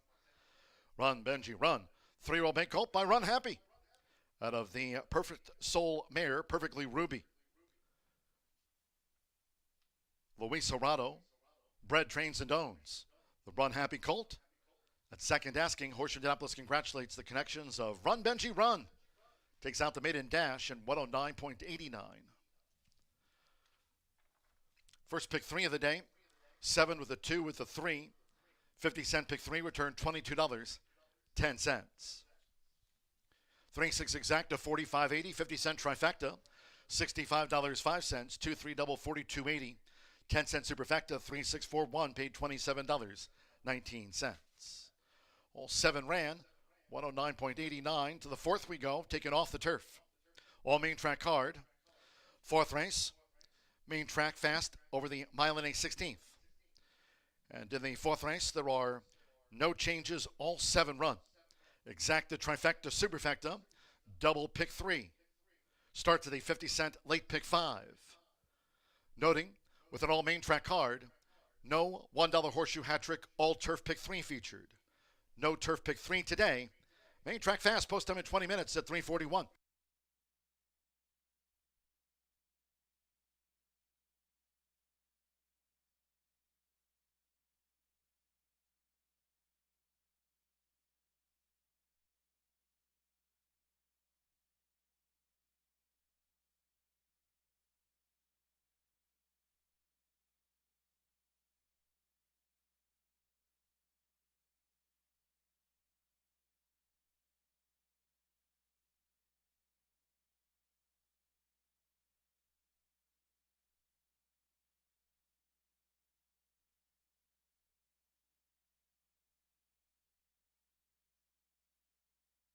All in mind. And they're off. Off to an even start. And a fast start for Run Benji Run, who's come rocketing away for Javier Pantheron Marcenas. Big Music has early interest, and right there, Wiley Willard in a red cap. And the first-time starter, Mess Hall, is also looking to engage. Toward the inside is Charlie Tolu and the Yellow Silks running fifth. They're well grouped going past the half-mile pole. The trailers are Mazio and Twice Bitten. It's Run Benji Run. Run Benji Run leads them into the far turn. The opening quarter in 22.28 seconds. The other give pursuit. It's Run Benji Run who leads by 3/4 of a length. Wiley Willard in between horses as they round the far turn that way. Emic Music is now ranging up for Keith Asmussen. To the inside is Charlie Tolu, who's right there for Mitch Morrow. Wiley Willard is now in fourth as these maidens turn for home. Mess Hole and the Green Silks on the far outside looking to launch a bid. Twice Bitten and Mazio is last. Top of the lane, half mile 45.21 seconds. It is Run Benji Run, who holds on to a slight advantage with 1 furlong to go, but now widens on McMusic by better than 2. With Messol in third, and to the inside, Charlie Tolu back in fourth with Javier Padron Barcenas. Run Benji Run was second to none, won by 5.5. Second Photo, seconds on the bob between All in Mind.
At the Thoroughbred Aftercare Alliance, we believe in giving every thoroughbred a second chance. And thanks to you, the owners, trainers, breeders, and every supporter, You've created a ripple effect of change that's helping these magnificent animals move on to new careers and safe, fulfilling lives after racing. Every single donation, whether big or small, is contributing to a brighter future. But this race is just beginning. Because of you, we have gained incredible momentum and we're ready for more.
A little bit of a price to spice up that early horizontal play. 7-1 comes home an easy winner. Some vulnerable favorites in there. The two bet down from 15-1. Whoever got word that horse was a runner got some bad steam. Bet all the way down to 9-5 on Mazzeo. That horse didn't really run a step in the third race. 4 minutes away from race number 10, kicking off the late Fire 5. And here, no scratches, no changes in this off-turf event. State-bred competition, they don't care whether they're on the turf or the dirt. They're going to stay in and run for a very generous purse, just a hair under $40,000 in here. Let's take a look at this field. And I've got the favorite on top in Hoosier Promise, a 3-year-old filly by Matoli out of Ghost Stone. Make an equipment change today. The blinkers are going on for the stretch out the first time. This will be the first time that Hoosier Promise has gone around 2 turns. Now, should absolutely appreciate being away from what I believe to be some monster fillies and Hot Middles, who's back to multiple-time winner, along with Wicked Vet, who just ran third in a stakes race last time out. My notes from that May 22nd race, I didn't have any notes regarding Hoosier Promise. It was kind of a lackluster performance, frankly, and I did expect that horse to run better. But that was a loaded race. You had Color Me Fast, G-Force Jimmy, Wicked Vet, I believe, in that race. Might have been Fat Chance as well, who did come back to dominate on Saturday. So this one, even though it looks like a lackluster fifth-place performance in an 11-horse field, has faced some very, very tough competition. They'll put the blinkers on today, see if she can handle some added ground. I think they may be a little bit disappointed with what they've seen thus far. Hasn't progressed a ton from 2 to 3 years old, but maybe distance is what she's wanted all along. This is a move that Tony Granitz does with routine, but I think he's probably most excited to try her on the turf course.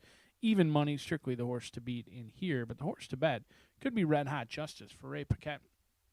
14% winning right now. He's got both the 6 and the 7. Albornoz is going to call the shots in here. 1 for 17, doesn't love to win, but not many do at this level. Hasn't won since last year, and that came on the turf. So ultimately wanted to be on the turf. However, most of the tries have come on the dirt. Looks like a horse who may move up.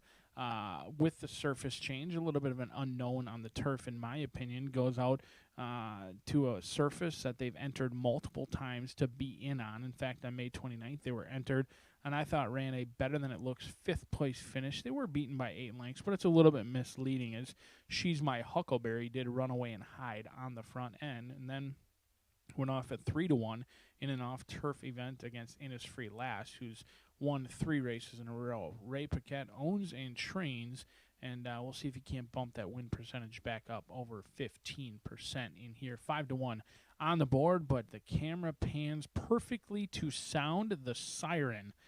Chalk players sounded the siren last time out, and it was a warning siren because this horse got on the turf, got the lead at 35-1, and absolutely dominated. Now, since then, Kennedy Heights has proven to be a career maiden. I think added 10 second-place finishes to her resume earlier this week. But sound the siren, was it the surface change or was it the stretch out? She's a horse who's improving, lightly raced at this level. Many of these have tried it much more times and many more times than she has. I think this 3-year-old filly has plenty of upside regardless of her best race being on the turf. I think she could be any type in here. For Sound the Siren, 3-7-1. Let's take a look at this late Fire 5 opportunity. 11.99% takeout. It's the lowest takeout on a Monday around the country here at Horseshoe Indianapolis, and we are thankful that we have those low takeout options, whether it's the pick 4 or the pick 5. But we're going to use our top 3 selections in race number 4. Race number 5, we kick off that Itoba pick 4. Should be noted, scratch numbers 4, 5, and 6 out of race number 5. We're going to turn this pick 5 into a pick 4. Pick 5s are tough, so we're going to hit the all button in race number 5, turn this into a pick 4. Hopefully we can roll it right into our single in the off-turf event. You don't find me singling 2-year-olds very often, but I will do just that with Dreaming Smart. I think this horse ran good last time out, lost to a steamer in Pistole, who ran away and hid, and I think Dreaming Smart is going to run very similar to our race 3 winner. Has experience edge over much of the field, has some recency, and I think that will play dividends in race number 6. Race number 7, best betting race of the day, in my opinion, a wide open event in race number 7. You've got a favorite in the 4 who's going to take a ton of action into this spot. Unknown's an absolute miracle for Daniel Simpson, who's done a nice job taking over for Louis Russell's horses. And then Lady Riley was the beaten favorite last time out. My note said a complete non-effort. However, horse tries the Horseshoe Indianapolis for the second time, and that was on a wet track. Tons of upside today with Santos Sanger aboard. The best betting race of the day, in my opinion, comes in race number 7, and then it brings us to our final off-turf event of the day, and it's easier to take you through who remains versus who's out. 1, 6, 13, and 14. A quartet rounds out the thoroughbred card here at Horseshoe Indianapolis. Looks like the riders getting their final instructions. We'll see if they listen or if they tune out those instructions 4 minutes from now.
The horses stepping onto the track now for the fourth race.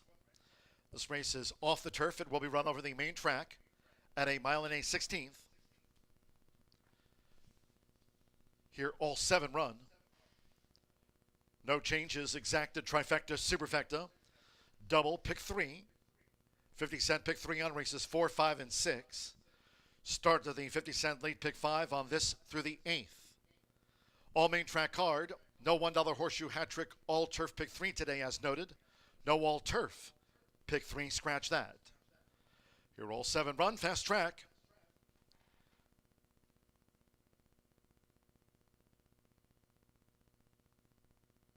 The 4th race will be due off soon.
The horses are approaching the starting gate, going down to the mile and a 16th main track start. Near the gate,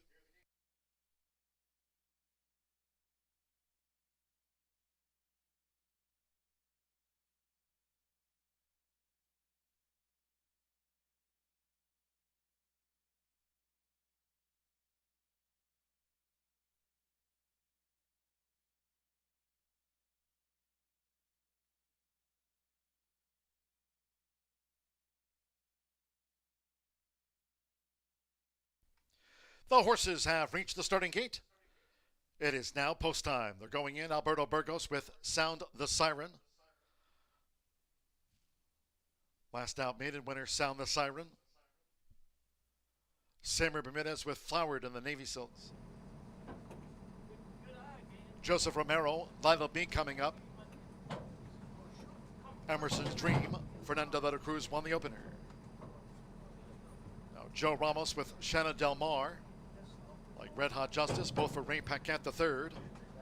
Marcelino Pedroza Jr., Hoosier Promise loaded. Here's Hoosier Promise. One more. Joella Barnos with Red Hot Justice. It's one of three taken off the turf course. Fast track, they're in the gate. They're off. Toward the inside, Sound the Siren sharply away. Flowered and Lila B with an early bid as they make their way toward the first turn. Shadow Del Mar, Red Hot Justice in the all pink. Nearest the inside, Hoosier Promise allowed to settle as they enter the first turn, while Emerson's Dream has drifted back to last. With the rail for Alberto Burgos, it's Sound the Siren. So Sound the Siren leads as these fillies mares go to the back of the track with Lila B second close up. They've made an early break, some 7 lengths to Flowered, who's running in third. Hoosier Promise, orange with the blue hoops, joined on the outside by Shanna Del Mar. And Emerson's Dream is up one spot. And Red Hot Justice has drifted back to be last overall. The quarter in 23.80 seconds. These joint leaders, it's Sound the Siren, and Joseph Romero has Lila B right with her. For the run to the half-mile pole, they're a neck apart, with Shanna Del Mar tracking them from third for Joe Ramos. 3 lengths away to Hoosier Promise, who's running in fourth. A length to Emerson's Dream, up another spot. Flowered vied early but has dropped back, and Red Hot Justice is the back marker. Half mile, 47.96 seconds. This is 3 furlongs out. Sound the Siren and Lila B. They take this toward the quarter pole. Lila B and Sound the Siren on even terms, coming to the top of the stretch with Shanna Del Mar in the black cap closing in, and Hoosier Promise coming with a circle on the far outside. Emerson's Dream straightens away in fifth, and then farther back to Red Hot Justice, and Flowered tailed off. 3/4, 1 minute 12.82 seconds. Shanna Del Mar, Hoosier Promise, and these two to settle it past the 8th pole. Lila B is now third. Sound the Siren led, but has dropped back sharply. It's Shanna Del Mar and Hoosier Promise for Marcelino Pedroza Jr. now taking charge. Hoosier Promise driven out to win by 2.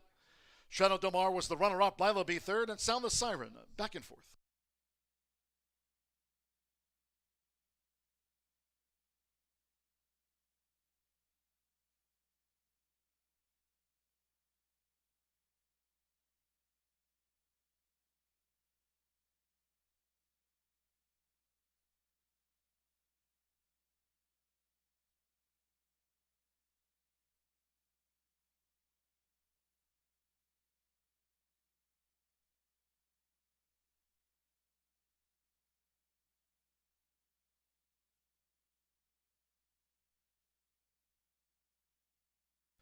$145.26.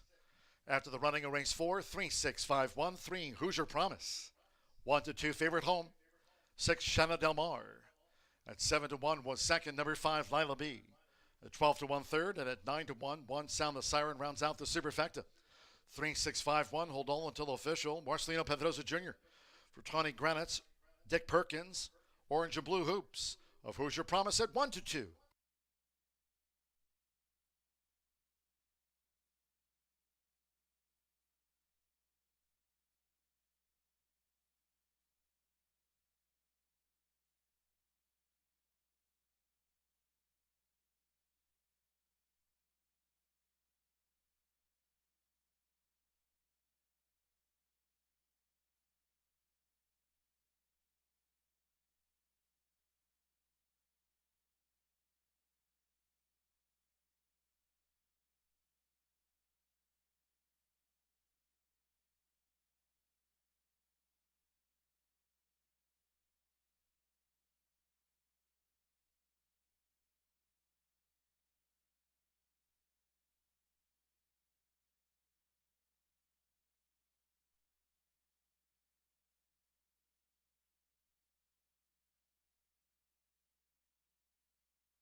Returning to the Murphy Trailer Sales Winner's Circle, number 3, Hoosier Promise with Marcelino Pedrosa Jr. Hoosier Promise is a 3-year-old bay filly by Mitoli. Out of Ghost Stone by Ghost Zapper. Bred here in the Hoosier State by Swifty Farms Incorporated. Tony Granite's trains for Dick Perkins in the orange and blue hoops. Horseshoe Indianapolis congratulates the connections of Hoosier Promise. Takes out the Fillies and Mares feature.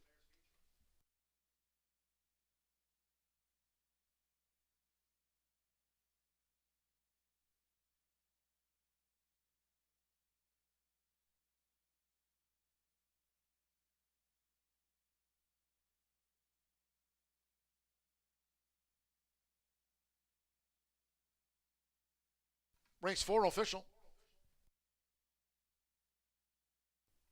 3-6 Exacta paid $12.60. The 50-cent pick 3 on races 2, 3, and 4. 2 with the 3 Hoosier Promise returned $20.70.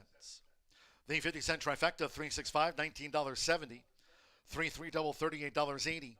And the 10-cent superfecta 3-6-5-1 paid $33.26. Favorite was first. All 7 ran. Fillies Mares feature 145.26 after the running of race 4. Race 5 is our next port of call. It's 18 minutes away. Mid and juvenile fillies sprint. Scratch the 4 She's Mad. 5 Wicked with Bourbon and the 6 girl named Nikki. No superfecta wagering. Scratch 4, 5, and the number 6. Exacta trifecta. Double pick 3. Start of the $1 late pick 4 presented by Itoba. Post time 4:11.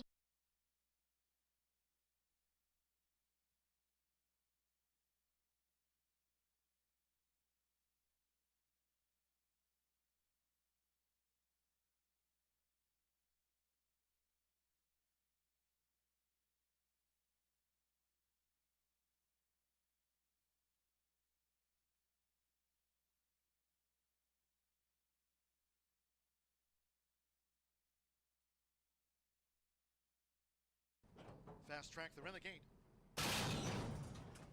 They're off. Toward the inside, Sound the Siren sharply away. Flowered and Lila B with an early bid as they make their way toward the first turn.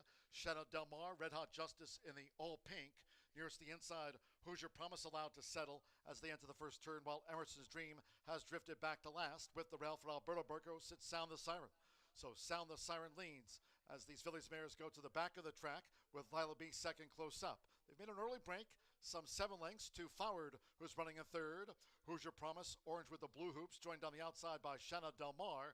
And Emerson's Dream is up 1 spot. And Red Hot Justice has drifted back to be last overall. The quarter in 23.80 seconds. These joint leaders, it's Sound the Siren, and Joseph Romero has Lila B right with her. For the run to the half-mile pole, they're a neck apart, with Shanna Del Mar tracking them from third for Joe Ramos. 3 lengths away to Hoosier Promise, who's running in fourth. A length to Emerson's Dream, up another spot. Flowered, vied early but has dropped back, and Red Hot Justice is the back marker. Half mile 47.96 seconds. This is 3 furlongs out. Sound the Siren and Lila B. They take this toward the quarter pole. Lila B and Sound the Siren on even terms, coming to the top of the stretch with Shanna Del Mar in the black cap closing in, and Hoosier Promise coming with a circle on the far outside. Emerson's Dream straightens away in 5th, and then farther back to Red Hot Justice and Flowered tailed off. 3/4, 1 minute 12.82 seconds. Shanna Del Mar, Hoosier Promise, and these two to settle it past the 8th pole. Lila B is now third. Sound the Siren led, but has dropped back sharply. It's Shanna Del Mar and Hoosier Promise for Marcelino Pedrosa Jr. now taking charge. Hoosier Promise driven out to win by 2. Shanna Del Mar was the runner-up. Lila B third, and Sound the Siren back and forth.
8 minutes to the 5th race here at Horseshoe Indianapolis, and what a nice day it's turned out to be, honestly, you guys.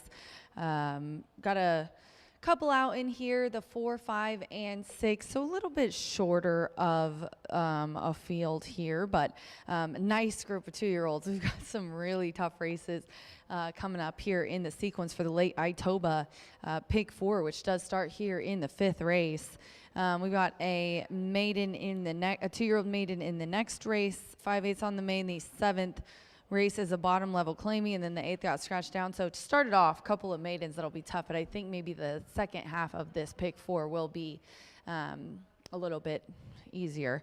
But right now, the even money favorite is the 2, and that is Tiempos Buenos. Tiempos Buenos.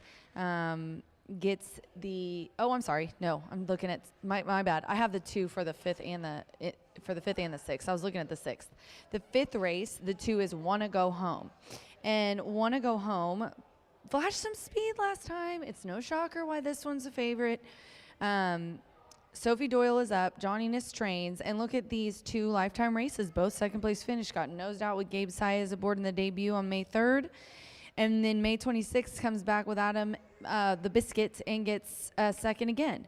We're switching over to Sophie in this race. Flashed some speed in the last race, better than any others in this group, as obviously there are a lot of first and second time starters. Actually, they are all horses that have had experience that are left in here except the 7. So yeah, a little bit of form. Improving horses are dangerous horses. Young horses are also unpredictable. I always say look at the tote board for clues, so we're looking at the 2.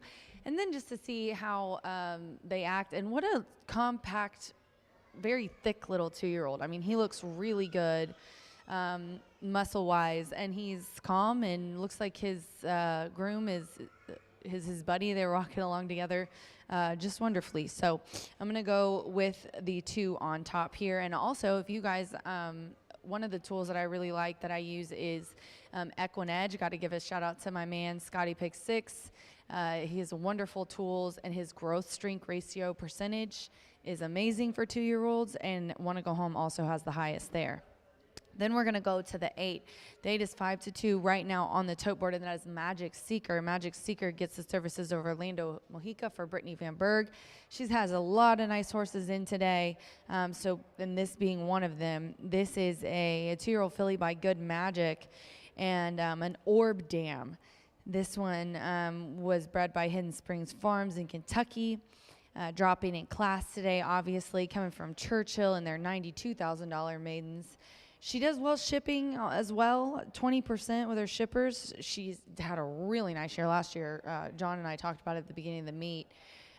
Also, make sure to keep watch when Chris rides for her. But Orlando as well, he has had 2 wins, a second and a third in the last race, 8 racing days. We'll see if we can't get this one to flash a little speed, given that it is the 2nd lifetime race, which is key, and also is dropping down in class.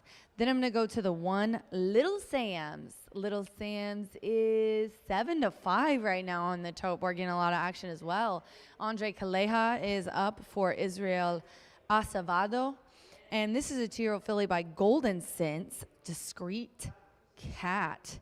The Dam, another one just dropping down in class from Keeneland. Maiden special weight for 90,000 and 9-horse keel, got bumped. And had a really wide trip, ended up in the 5 path, and just kind of just went through there and didn't do much after that bump. So look at the 2nd place finisher. Evolution came back to win next time out, so you know that was a tough race. Obviously not just class-wise, but with horses coming out as winners next out. But has put in some work since that April 16th debut, June 2nd. 49. Breezing, 6 of 21. Jockey's got the leg up, and horses are headed to the track. We're just 3 minutes to post. Good luck.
and 2-year-old fillies stepping onto the track for the 5th race sprint.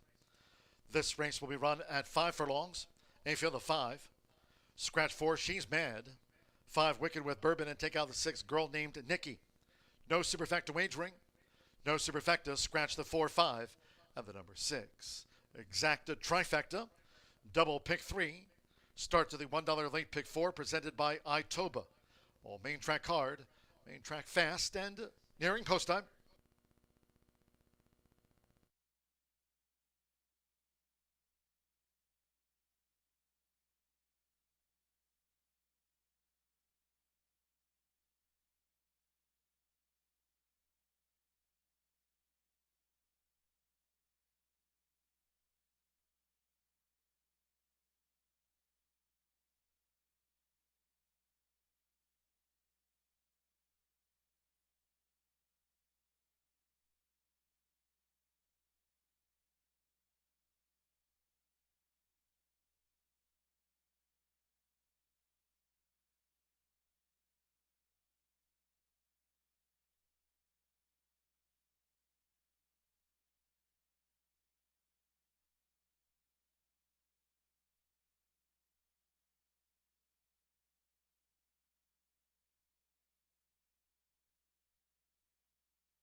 Less than 1 minute to post time.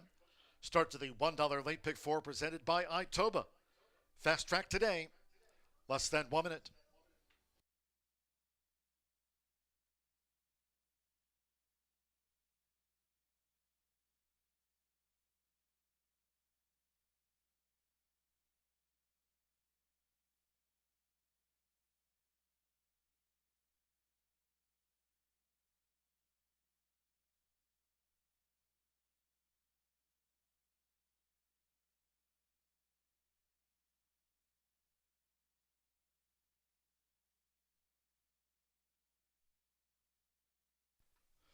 The horses are approaching the starting gate.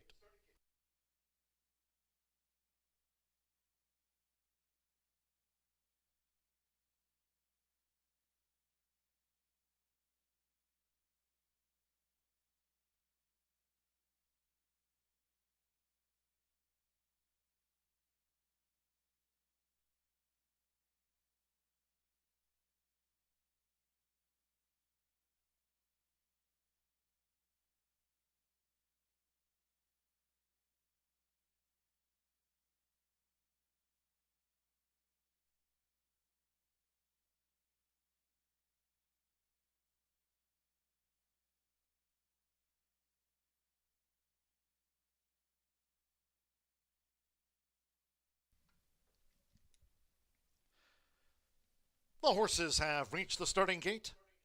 It is now post time. Loading. Andres Calleja, Little Sam's first up.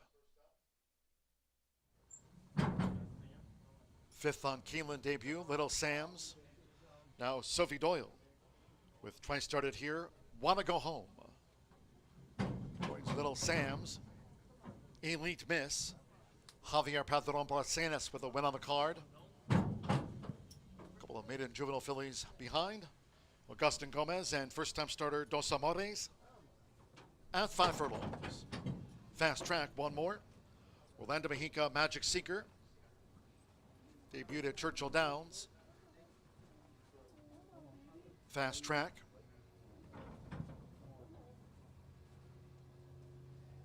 Magic Seeker.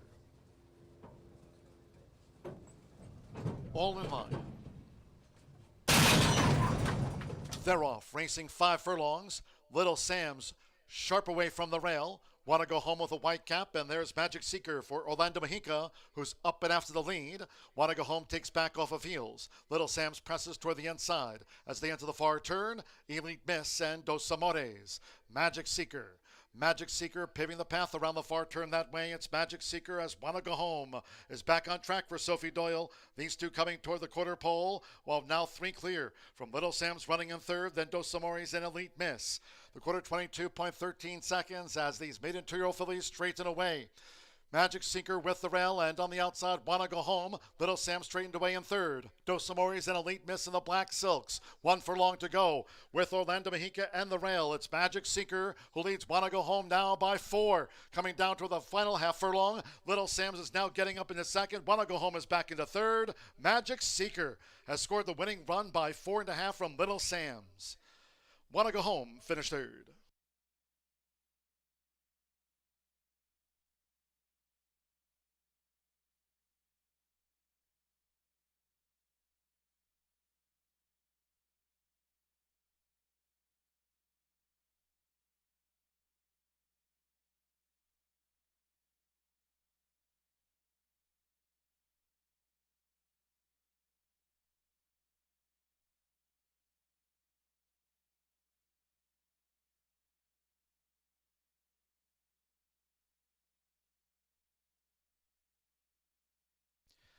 .52 after the maiden juvenile fillies sprint. 58.52.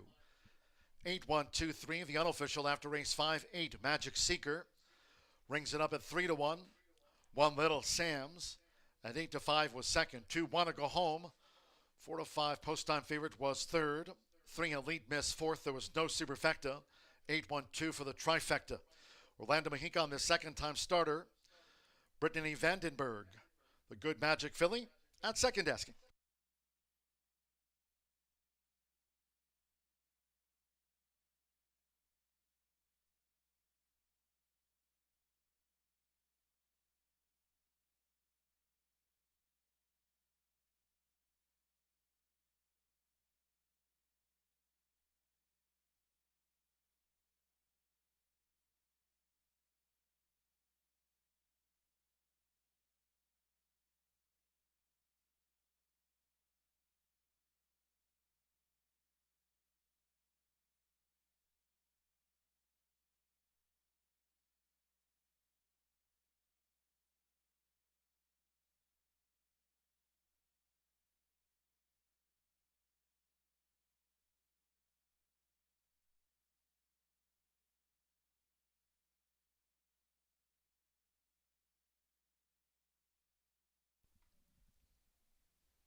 Returning to the Murphy Trailer Sales Winner's Circle, and race 5 is official. Here's 8, Magic Seeker, with Orlando Mojica. Magic Seeker is a 2-year-old chestnut filly by Good Magic, and a Seeking Spirits by Orb. She was bred in Kentucky by Hidden Springs Farm Operations LLC. Brittany Vandenberg trains for Randy Finnegan and James M. Walderns. Horseshoe Indianapolis congratulates the winning connections of Magic Seeker. Out to the maiden 2-year-old fillies ranks, clocked 58.52. Results on race 5. The 8-1 exacta paid $27.20, 50-cent trifecta, 8-1-2, $9.85. 3-8 double and even, $31. $1 early pick 4, $341.60. There was no superfecta. 50-cent pick 3, 3 with the 3 with the 8, $39.45. And the 50-cent early pick 5 pays on 5 of 5 for $427.20. 5 ran 58.52. Rank 6, one of the 3 taken off the turf course. Main track fast. Maiden juvenile sprint, 5 furlongs. Scratch 6, Still Sober, and 11, Valentine Crusader. Scratch the 6 and 11 from the race card. No jockey changes. 5, Dreaming Smart is a pound over the listed program weight there. Exacta, trifecta, superfecta. Here the 10-cent grand high 5 pentafecta wagering is on. Double pick 3. Post time will be in 23 minutes at 4:44.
They're off, racing 5 furlongs. Little Sam's sharp away from the rail. Want to go home with a white cap, and there's Magic Seeker for Orlando Mojica, who's up and after the lead. Want to go home takes back off of heels. Little Sam's presses toward the inside. As they enter the far turn, Elite Miss and Dos Amores. Magic Seeker. Magic Seeker paving the path around the far turn that way. It's Magic Seeker as Wanna Go Home is back on track for Sophie Doyle. These two coming toward the quarter pole, while now 3 clear from Little Sam's running in third, then Dos Amores and Elite Miss. The quarter 22.13 seconds as these maiden 2-year-old fillies straighten away. Magic Seeker with the rail, and on the outside, Wanna Go Home. Little Sam straightened away in third. Dos Amores and Elite Miss in the black silks. 1 furlong to go with Orlando Mojica and the rail. It's Magic Seeker who leads Wanna Go Home now by 4. Coming down to the final half furlong, Little Sam's is now getting up into second. Wanna Go Home is back into third. Magic Seeker has scored the winning run by 4.5 from Little Sam's. Wanna Go Home finished third.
Tequila Herradura. Extraordinary awaits. Look around. Spring is here.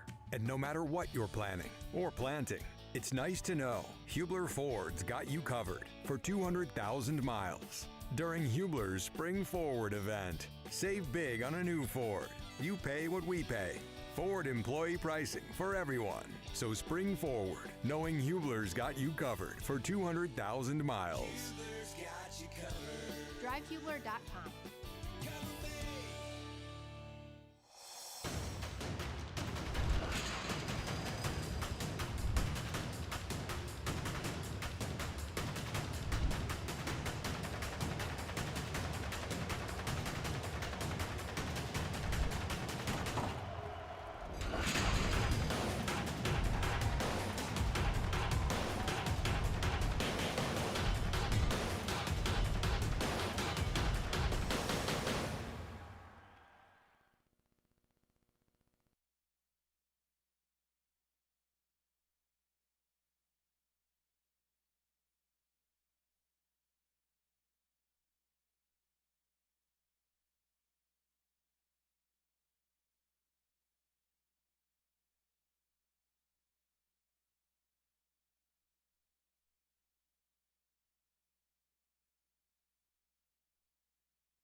$11 minutes to the sixth race here at Horseshoe Indianapolis. We got a 2-year-old maiden going 5/8 on the main.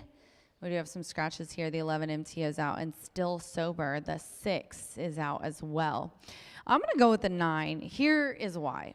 Okay, 5, what are we? 5-1 right now with the 9. If you guys have been paying attention like I have, Gennaro Garcia, one of our top trainers, has been completely ignored in the betting sometimes. I don't know what it is.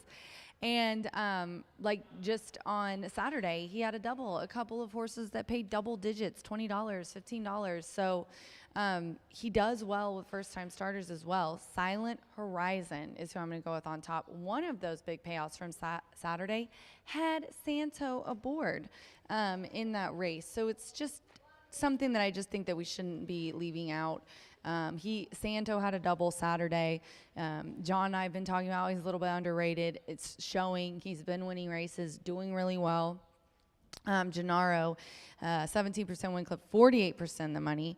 This is a 2-year-old gelding by Connect. The dam was unraced, but Gennaro said that he's been doing everything right in the morning with training. He really has a good feeling that he's going to at least hit the board. I'm putting him up to win today. Got to look at the works as well. June 4th, 49.3, breaking from the gate. Another gate work as well on May 24th. So, yeah, between Santo and Gennaro, I just have a feeling that this is going to be one of those ones that people aren't going to be on, and it's going to run really well. That being said, the 5, I get the 5's appeal at 5-2. I have it in for my exacta. Dreaming Smart. Romero is aboard here for Joe Davis, longtime Indiana trainer.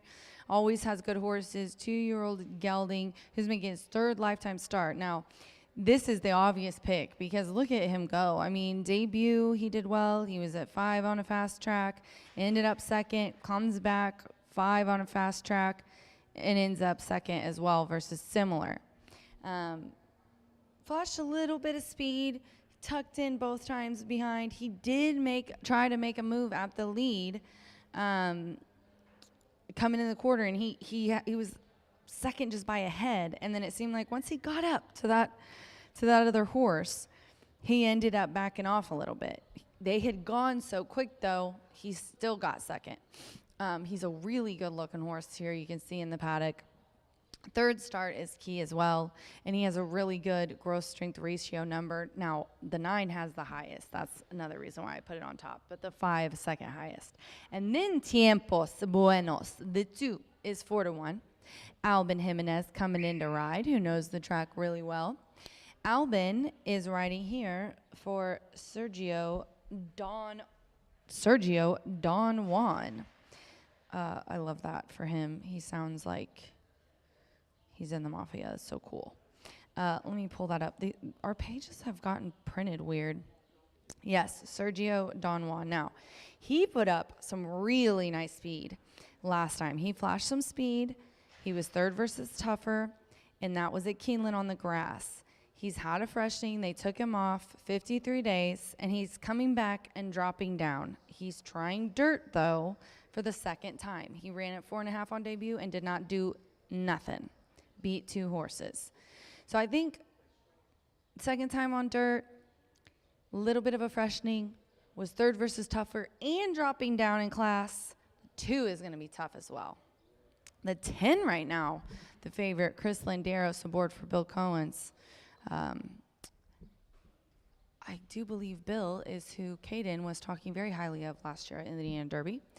But I'm going to go 9-5-2. I have Silent Horizon on top in this race. And right now the 9, I'll take 5-1 on the 9, ladies and gentlemen. The 10, the favorite, though, we're looking at Running Point, who looks really impressive. And just off looks alone, I cannot say I blame anyone. Also, Chris Landeros, one of my favorite guys in the sport. Super nice guy, really talented jockey. 9-5-2 for me. We're 7 minutes to post. Good luck.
maiden 2-year-olds call postword now for the 6th race.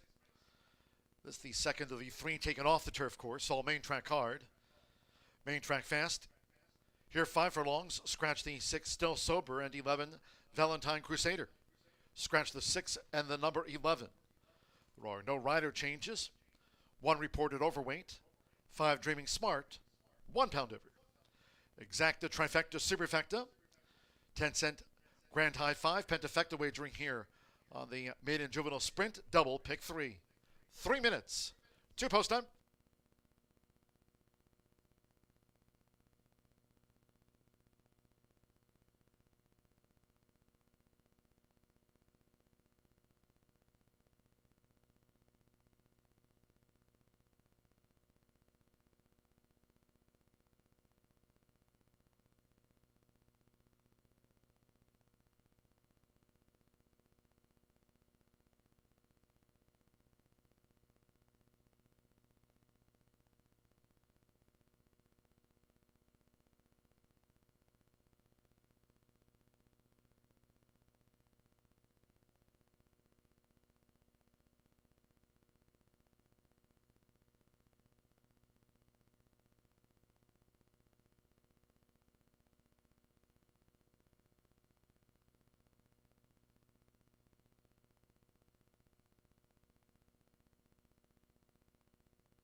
Less than 1 minute to post time.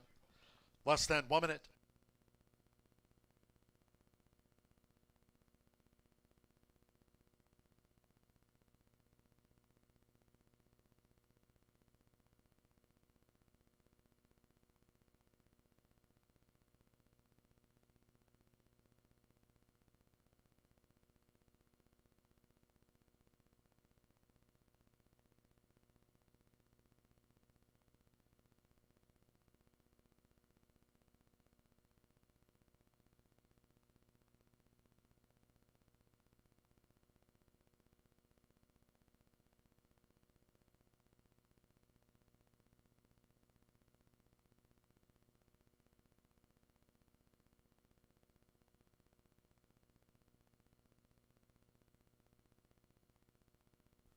The horses are approaching the starting gate.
The horses have reached the starting gate. It is now post time. Loading for the maiden juvenile sprint. Joseph Romero with Dreaming Smart. Fernando de la Cruz with Donnie King. Joined Dreaming Smart. Josh Morales with J.R. Jimmy. Alvin Jimenez with Tiempos Buenos.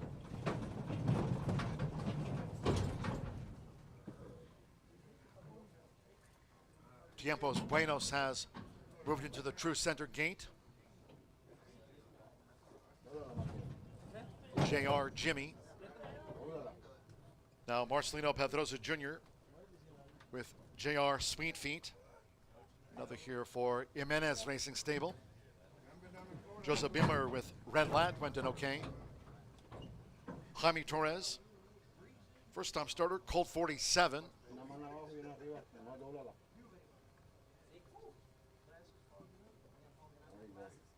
Just a couple of back, Santos Sanjor. Silent Horizon, the son of Connect, at 5 furlongs.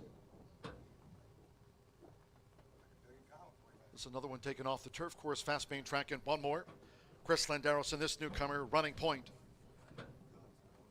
Over the 5. They're in the gate. Rolfin sprinting, Dreaming Smart. Broke very alertly there for Joseph Romero, Dreaming Smart. Going straight to the front past the half-mile pole. From on the outside is J.R. Jimmy, who's making a bid along with Red Lad. And on the outside, Silent Horizon of the red cap. J.R. Jimmy is now running in 4th. Running Point starts to gain now from 5th as they roll to 3 furlongs from home. Then comes Tiempos Buenos running greenly in the mid-pack of the field. Around the far turn they go. The far outside, Colt 47 with J.R. Sweet Feet the rail. Don Ike trails the maiden juvenile. 22.91 lead seconds. They hit the quarter pole. It's Red Lad right there on the outside. Is Silent Horizon coming with a bid as they straighten up. On the far outside, J.R. Jimmy coming down toward the final furlong. It's Red Lad who leads here. Dreaming Smart by 5. Then J.R. Jimmy is in 3rd. On the outside, Running Point. They're well inside the final 16th with Joseph Bilmer. It's Red Lad. And Red Lad, the son of American Pharaoh, won by 6. Red Lad has beaten home Dreaming Smart, J.R. Jimmy, J.R. Sweet Feet 4th, and Tiempos Buenos was next.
58.48 after the maiden juvenile.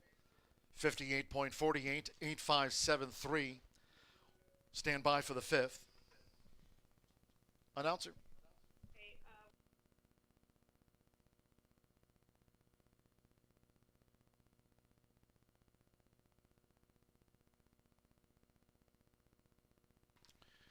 We had that call come in from the stewards. There'll be an inquiry into the backstretch run. Stewards inquiry. They've posted two Tiempos Buenos fifth. 8.5.732, the unofficial. So we had a call from the stewards. There'll be an inquiry into the backstretch run. In addition to the inquiry, a jockey's claim of foul. Joseph Romero on 5, Dreaming Smart, alleges interference by Joseph Bielmer. On the unofficial winner, the 8, Red Lad, alleging interference on the backstretch of the maiden juvenile sprint. And that is the focal point of the stewards' inquiry. So hold all bets. 8.5.732, the unofficial inquiry, and a jockey's objection pending before the official.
There will be no changes made to the running order. The jockey's objection has been disallowed and the inquiry will be withdrawn. The stewards finding not enough evidence to make any changes after their inquiry on the back of the track. In the Murphy Trailer Sales winner's circle is the 8 Red Lad with Joseph Bielmer. Red Lad is a 2-year-old chestnut colt by champion American Pharaoh. Out of Colorado class by declaration of war, bred in Kentucky by Jerry Kane. Paul McEntee trains for Jeremiah Kane and Richard Dunworth. Horseshoe Indianapolis congratulates the winning connections of Red Lad on Maiden Juvenile No More.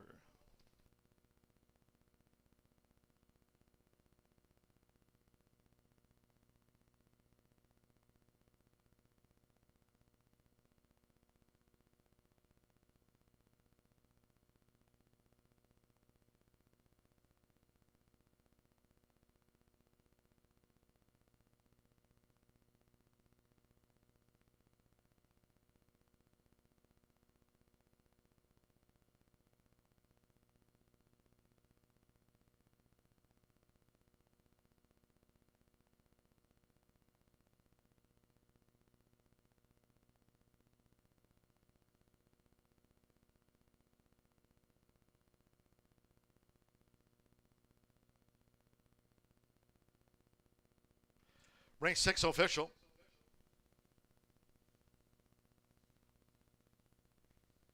The 8-5 exacta paid $15.40.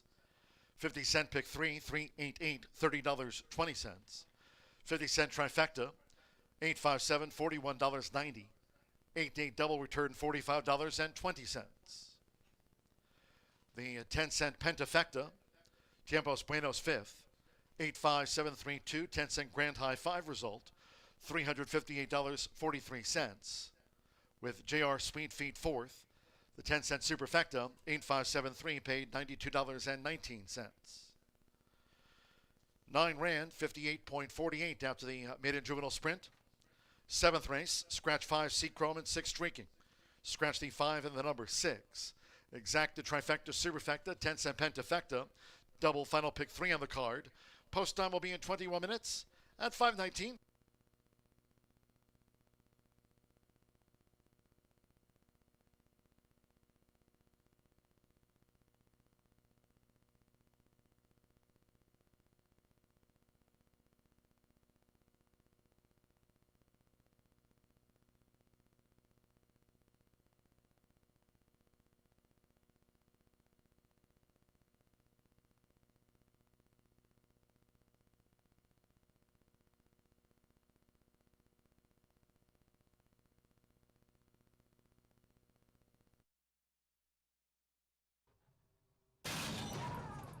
Rolfin sprinting, Dreaming Smart broke very alertly there for Joseph Romero. Dreaming Smart going straight to the front past the half-mile pole. From on the outside is J.R. Jimmy, who's making a bid along with Red Lad. And on the outside, Silent Horizon of the red cap. J.R. Jimmy is now running in 4th. Running point starts to gain now from 5th as they roll to 3 furlongs from home. Then comes Tiempos Buenos running greenly in the mid-pack of the field. Around the far turn they go. The far outside Colt 47 with J.R. Sweet Feet the rail. Don Ike trails the maiden juvenile. 22.91 lead seconds. They hit the quarter pole. It's Red Lad right there on the outside. Is Silent Horizon coming with a bid as they straighten up. On the far outside, J.R. Jimmy coming down toward the final furlong. It's Red Lad who leads here. Dreaming Smart by 5. Then J.R. Jimmy is in 3rd. On the outside, Running Point. They're well inside the final 16th with Joseph Bilmer. It's Red Lad. And Red Lad, the son of American Pharaoh, won by 6. Red Lad has beaten home Dreaming Smart, J.R. Jimmy, J.R. Sweet Feet 4.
Oh, yeah, him.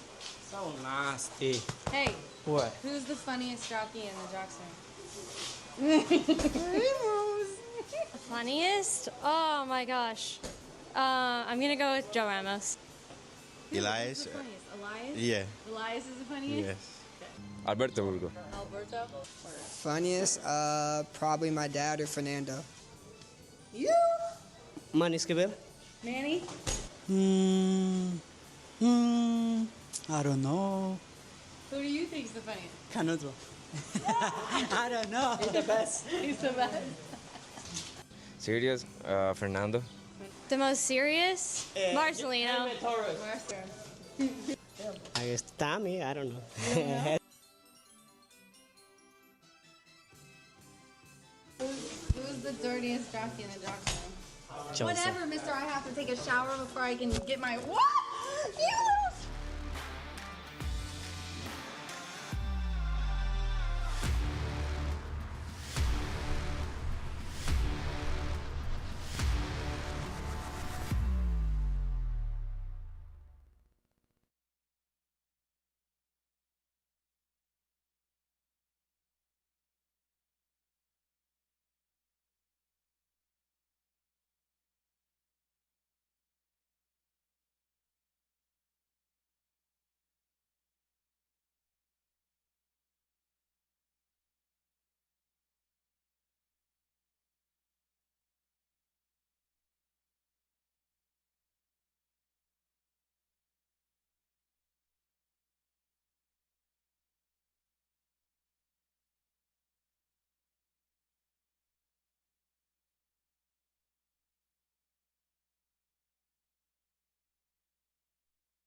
Here we are back at Horseshoe Indianapolis. A race that was originally carded for the dirt remains on the dirt, and a fast track. While showers may be popping up around the country, we are still on a fast track here at Horseshoe Indianapolis. Scratch numbers 5 and 6. Here we've got a heavily backed favorite in number 4, and I'm going to try a little bit of an outsider in here, but not all that much of an outsider anymore. 9-2 morning line with those scratches, unlikely to ever get around 9-2. But Gennaro Garcia's 3-year-old filly by Take Charge Indy on the outside. Santos Sanger having himself a warming up meet. He got off to a little bit of a chilly start, but he's certainly been warming up here recently. He'll don the classic silks of Southwest Racing Stables with Lady Riley. Those classic red and green blinkers are on just a cheater cup in here for Lady Riley, who's on the toes, on the muscles, showing good energy down here in the walking ring. And I frankly don't think she could have run any worse last time out. So you may ask, why are you putting a horse on top that basically was the beaten favorite and put in a complete non-effort? We've got a 7-pound weight allowance that is off, and a veteran rider, Santos Sager, who's going to be aboard. Second time here at Horseshoe Indianapolis, and again, staying at this low-level class ladder. And Horseshoe was favorite last time out, and now not going to be the favorite in here. And I think this horse will improve second time around our oval today, and may not have appreciated the moisture that was in the surface last time out. Did show a little bit of speed, not much finish in here, but I think high percentage trainer like Gennaro Garcia, this horse took love a couple of weeks ago, May 28th, not taking as much today, 7-2 on the board, and will improve. Second time out, I expect this one to show improved early speed and love that outside post. But many people are going to fall in love with Dan's Candy Girl. Brittany Troxtell looking for her second win of her career. She celebrated her first win of her blossoming career earlier this season. She looks for another one in here with the Florida-bred 5-year-old mare. But at 5 years old, still looking for your second career victory, and now you're going to be a low price. I think Dan's Candy Girl can absolutely win this race. Certainly on paper, looks to be the best. But from a better standpoint, I'm not really sure there's any value. Second start off the layoff. You've got a 10-pound apprentice in the saddle looking for her second career victory with this 5-year-old mare who's in search of her second victory as well. And while she did duel admirably last time out, she lost not only the war, but she also lost the battle. She dueled with Seachrome, who's out of this race, and she never got past Seachrome, and she never held off Honey Red. So she lost both the battle and the war, and now you're going to have to settle for even money. There's a lot against Dan's Candy Girl, but her numbers certainly look the best, at least on paper. We'll see how it plays out on the racetrack, 7-5 as the people's choice in this spot. But another value player could be Absolute Miracle. Daniel Simpson seems to be a new face to this training duties as he takes over a lot of Louis Russell's horses, and he's done an admirable job, at least here at Horseshoe Indianapolis. 17% here. He's come to Horseshoe Indy, and his horses have been ready to run and run well. They have. Getting a ton of class relief in here. Hasn't been seen since Chicago, May 4th, in a $25,000 non-winners of 2. They have waved the white flag on this 4-year-old filly by Audible, in for $5,000 today after running at 3, all of 3 at the allowance ranks, now in for 5. They have waved the white flag. This will be the easiest competition that Absolute Miracle has seen. Second start off the layoff, first time here at Horseshoe Indianapolis, but you do get the eyes and talents of Mitch Merle, and that can be a very good sign in here. If Absolute Miracle is going to win, it is likely to be today at 5-1. An intriguing field in here, maybe non-winners of 2, 5,000 the claiming price, but there's certainly puzzles to each and every race. We've given you the puzzle pieces. Can you put it together? We'll find out 6 minutes away from race number 7.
The horses coming onto the track now for the 7th race.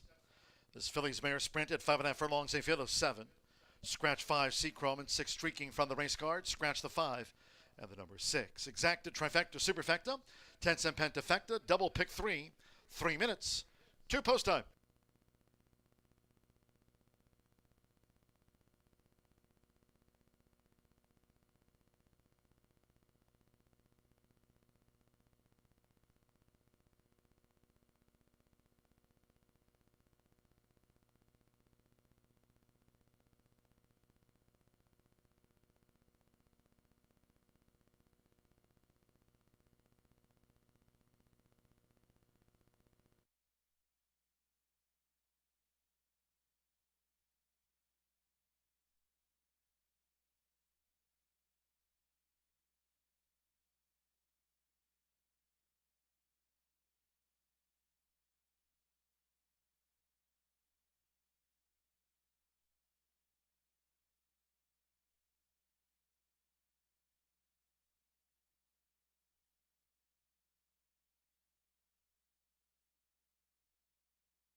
Less than 1 minute to post time.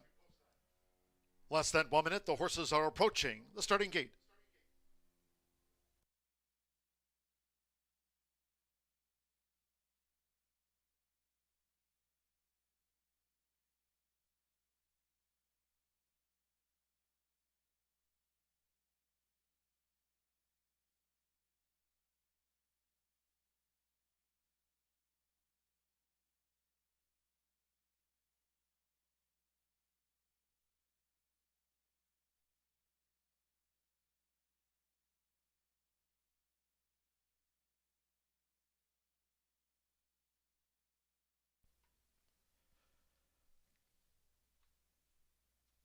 Arriving at the gate, it is now post time.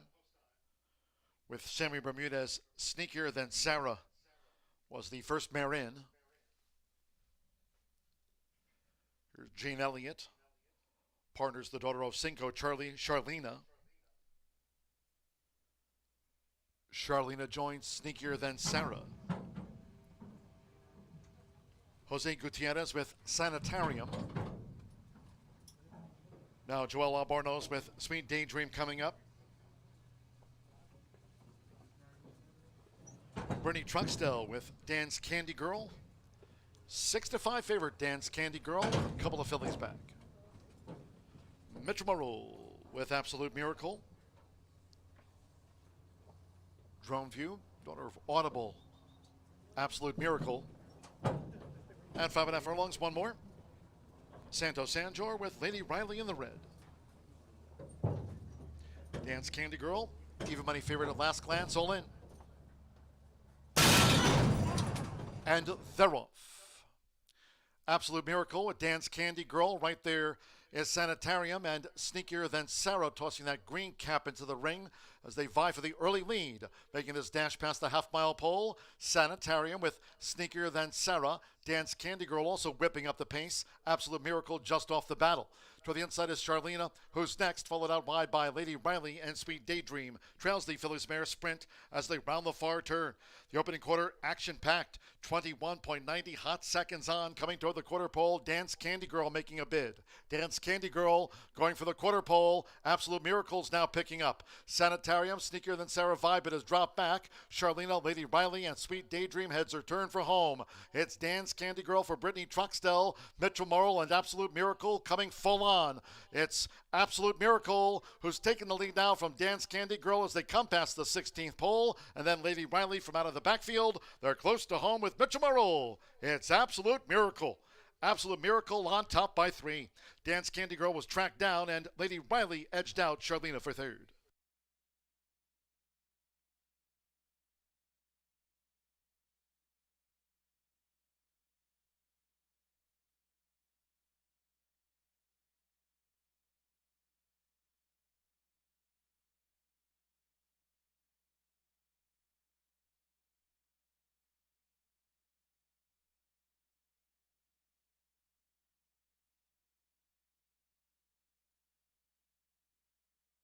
.103.90 after the Phillies mare Sprint. 103.90, 8-4, then a show photo. Sneakier than Sarah will be back in 5th. 8, Absolute Miracle. 6-1 first over 4, Dance Candy Girl. 4-5 favorite was tracked down by Absolute Miracle. Third is a photograph. Hold all tickets until official. Daughter of Audible. Absolute Miracle. Mitchell Morrill for Danny Simpson. In the colors of Louis Roussel III. Absolute Miracle. From the south side to the shoe to win.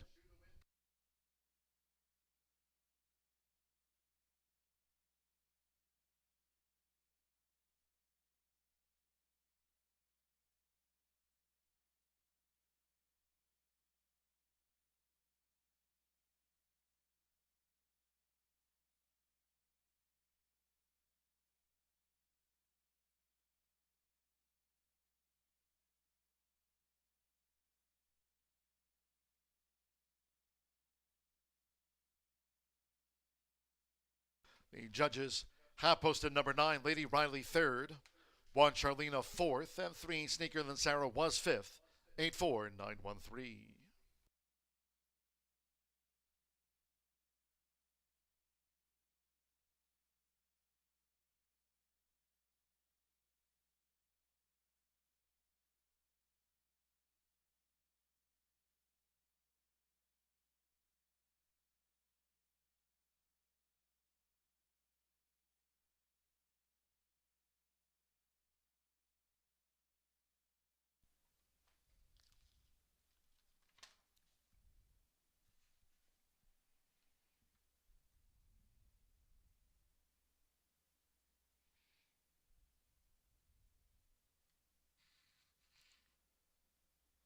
Returning to the Murphy Trailer Sales winner's circle, the 8th Absolute Miracle.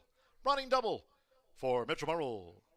With the family here, Absolute Miracle is a 4-year-old chestnut filly by Audible out of Spites Last by Spites Down. Danny Simpson trains for Louis Roussel III. Horseshoe Indianapolis congratulates the winning connections of Absolute Miracle at 6-1.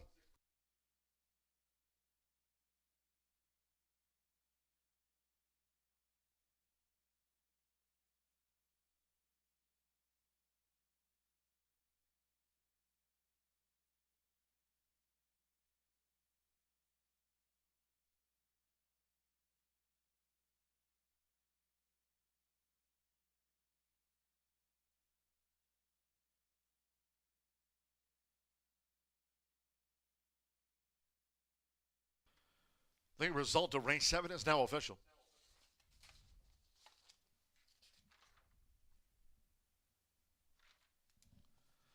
Eight for Exacta paid $43.80.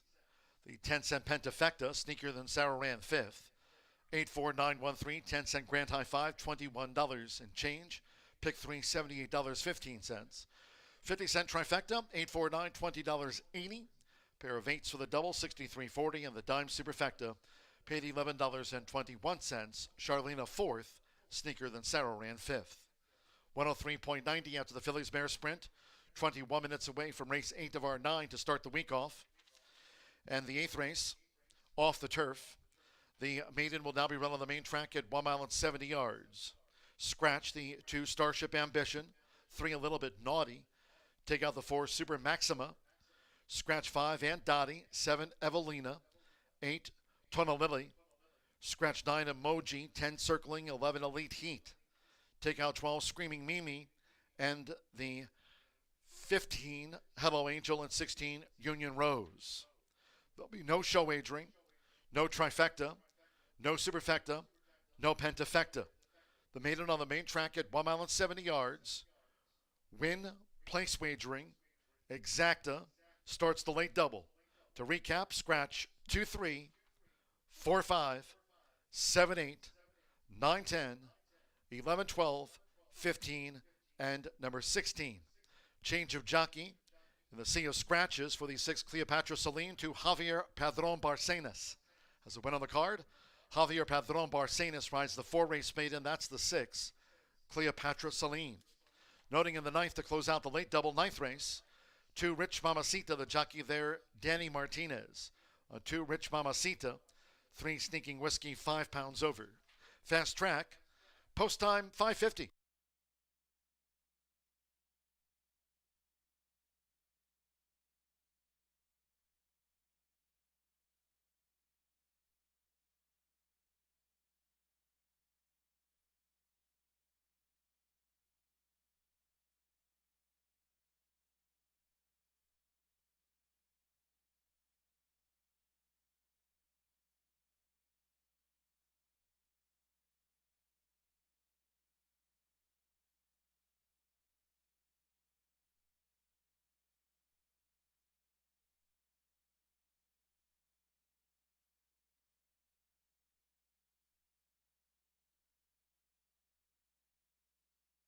Here at last glance, all in.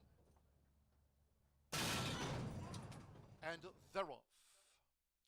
Absolute Miracle with Dance Candy Girl. Right there is Sanitarium and Sneakier Than Sarah tossing that green cap into the ring as they vie for the early lead.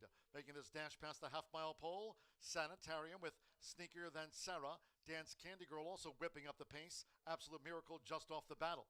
To the inside is Charlena, who's next, followed out wide by Lady Riley and Sweet Daydream. Trails the Phillies Mare Sprint as they round the far turn. The opening quarter, action-packed. 21.90 hot seconds on. Coming toward the quarter pole, Dance Candy Girl making a bid. Dance Candy Girl going for the quarter pole. Absolute Miracles now picking up. Sanitarium, Sneakier Than Sarah Vibe, it has dropped back. Charlena, Lady Riley, and Sweet Daydream heads her turn for home. It's Dance Candy Girl for Brittany Truxtell, Mitchell Marrell, and Absolute Miracle coming full on. It's Absolute Miracle who's taking the lead now from Dance Candy Girl as they come past the 16th pole. And then Lady Riley from out of the backfield. They're close to home with Mitchell Marrell. It's Absolute Miracle. Absolute Miracle on top by 3. Dance Candy Girl was tracked down, and Lady Riley edged out Charlena for third. Last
When it comes to horse racing, you can never have too much information.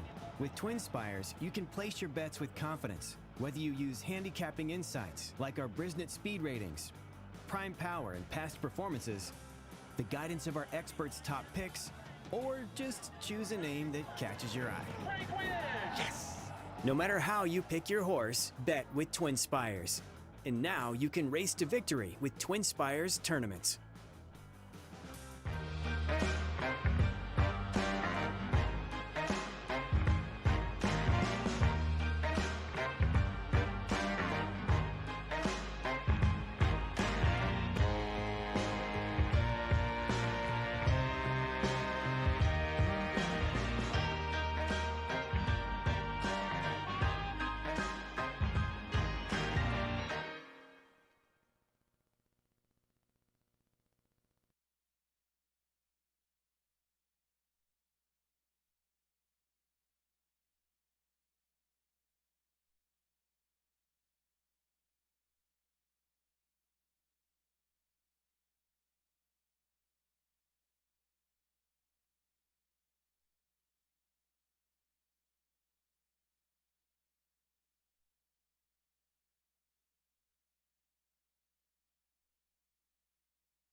Mitch Merle, a welcomed addition to the Jocks room for some. Maybe some aren't thrilled by another 20% winning rider in there. They don't want to share the wealth around that Jocks room, but bettors should rejoice.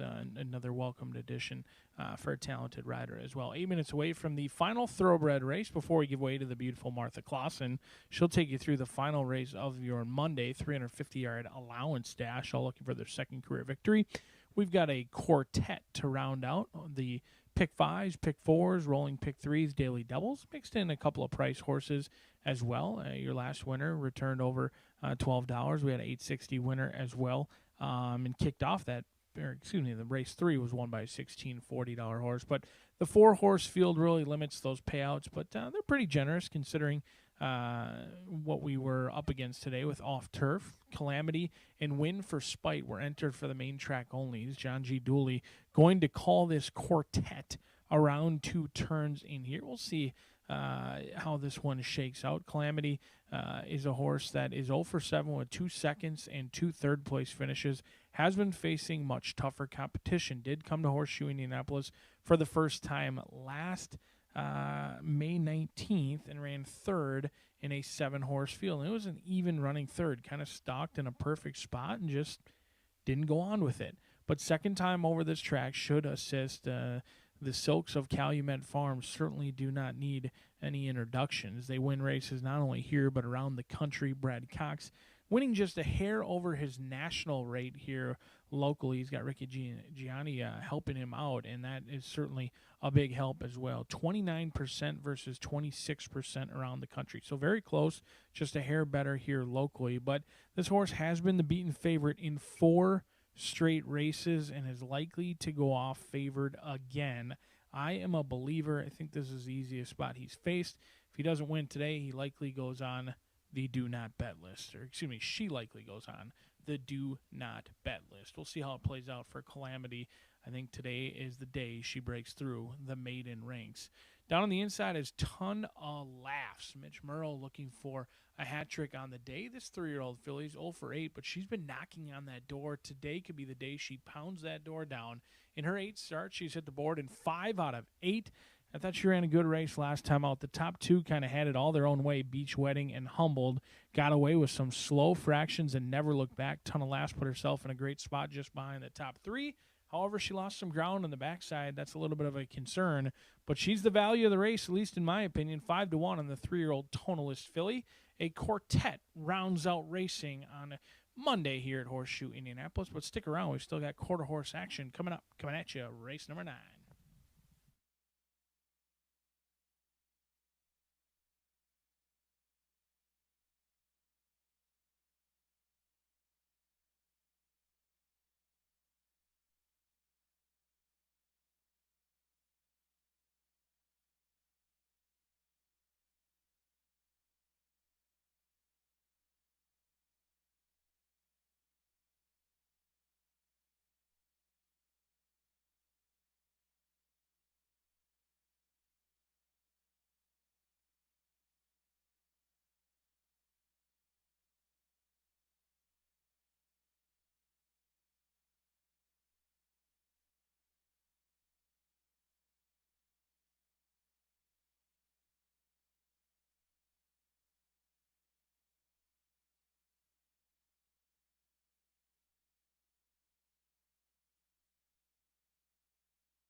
The horses called postward now for the 8th race.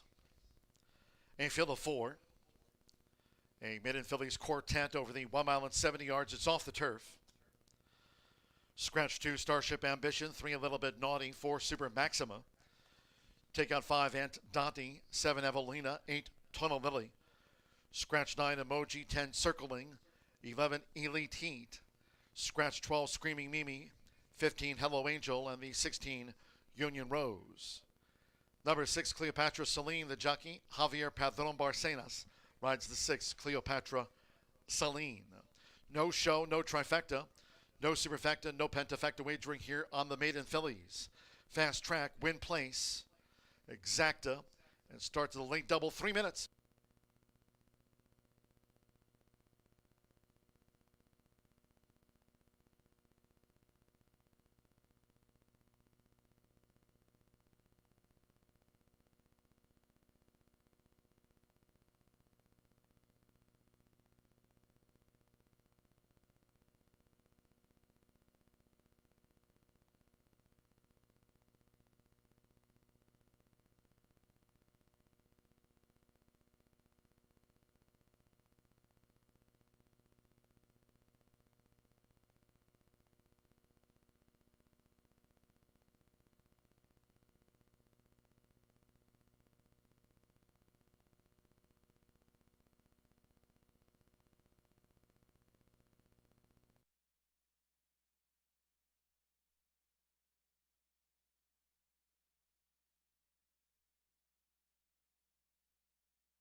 Less than 1 minute to post time.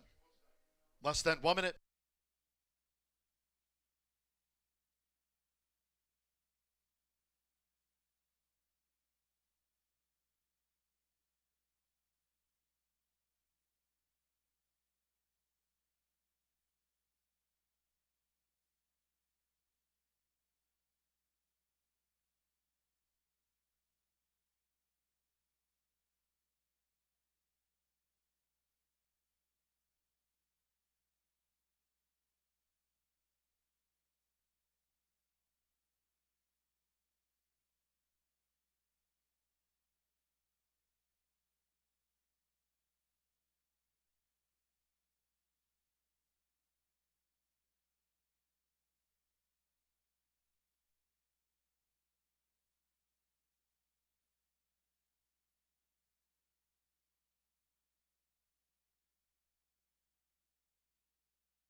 The horses are approaching the starting gate, going down to the 1 mile, 70-yard start for the maiden fillies.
The horses have reached the starting gate. It is now post time. Ton of laughs. Mitchell Merle with a couple of wins on the card.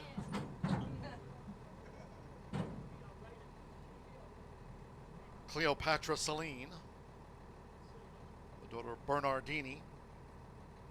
Javier Padron Barcenas with a victory on the program today. 3-5 on Calamity. Daughter of Gun Runner.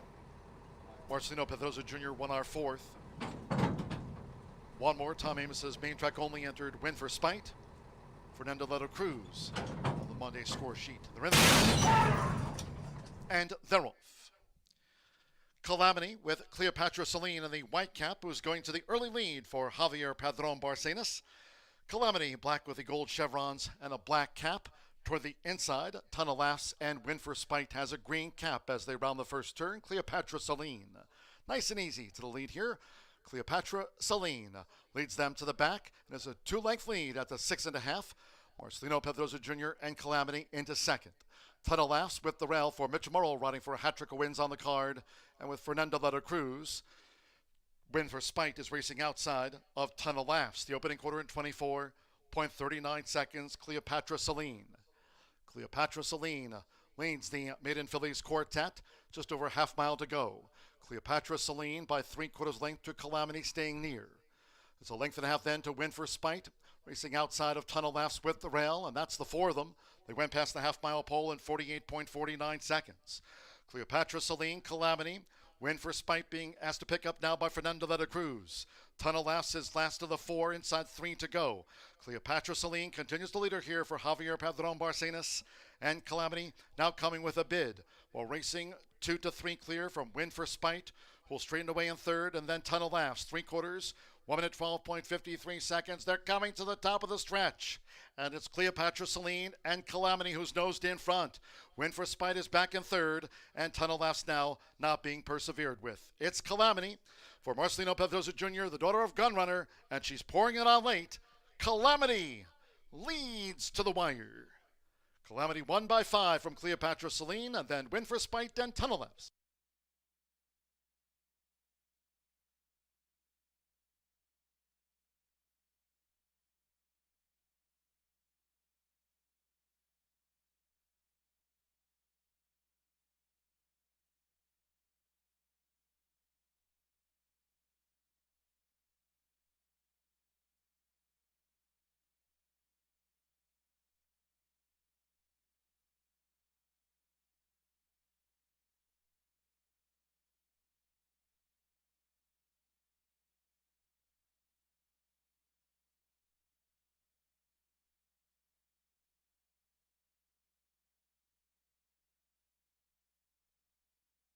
(13, 6, 14, 1, 13 Calamity.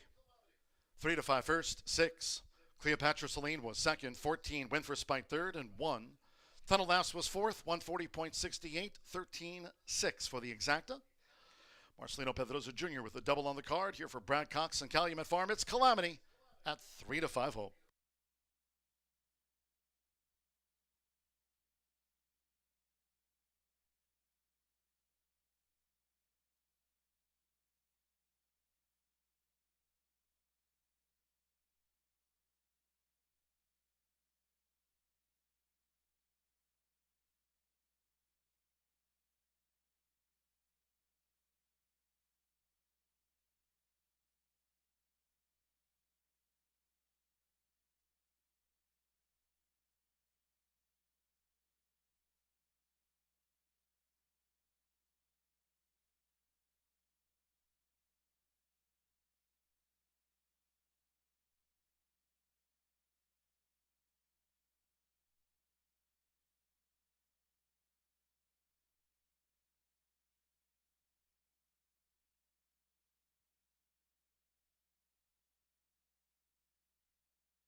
In the Murphy Trailer Sales Winners Circle, the 13 Calamity with Marcelino Pedroza Jr.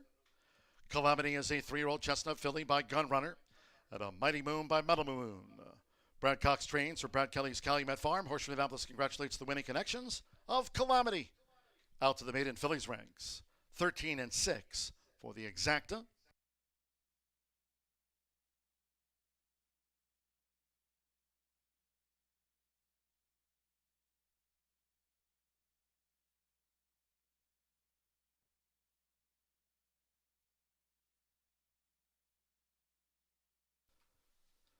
The Exacta paid $12.20, pick 3 $39 even. 813 double $34.60. The $1 late pick 4 $548.20.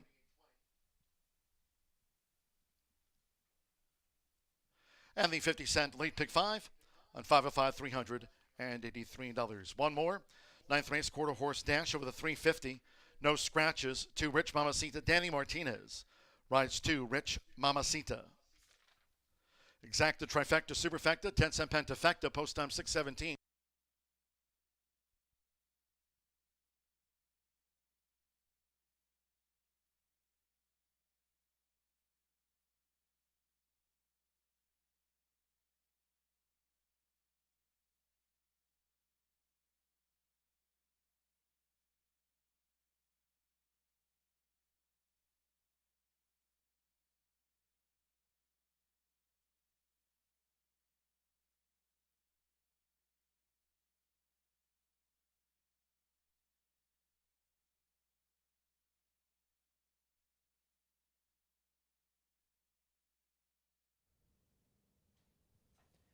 We have your winner for this week's Dooley's Legends. The winner this week is Jeffrey Squeers, an online bettor who will get a $100 prize amount. Congratulations, and thank you for playing. We hope to see you next week.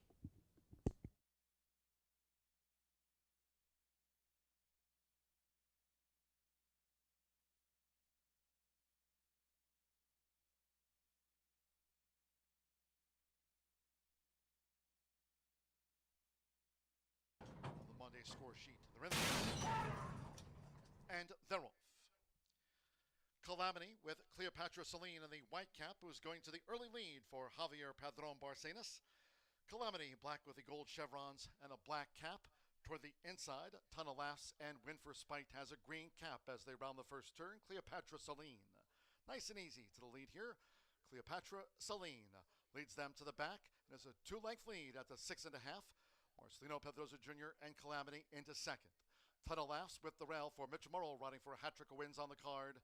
And with Fernando Letta Cruz, Win for Spite is racing outside of Ton of Laughs. The opening quarter in 24.39 seconds. Cleopatra Celine.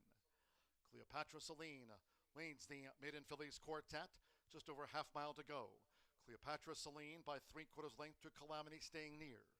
It's a length and a half then to Win for Spite, racing outside of Ton of Laughs with the rail, and that's the 4 of them. They went past the half-mile pole in 48.49 seconds. Cleopatra Celine, Calamity, Win for Spite being asked to pick up now by Fernando Letta Cruz. Ton of Laughs is last of the 4, inside 3 to go. Cleopatra Celine continues to lead her here for Javier Padron Barcenas, and Calamity now coming with a bid. While racing 2 to 3 clear from Win for Spite, who'll straighten away in third, and then Ton of Laughs, 3/4, 1 minute 12.53 seconds. They're coming to the top of the stretch. And it's Cleopatra Celine and Calamity who's nosed in front. Win for Spite is back in third, and Ton of Laughs now not being persevered with. It's Calamity for Marcelino Pedroza Jr., the daughter of Gunrunner, and she's pouring it on late. Calamity leads to the wire. Calamity won by 5 from Cleopatra Celine, and then Win for Spite and Ton of Laughs.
We have another great week of racing coming up here at Horseshoe Indianapolis.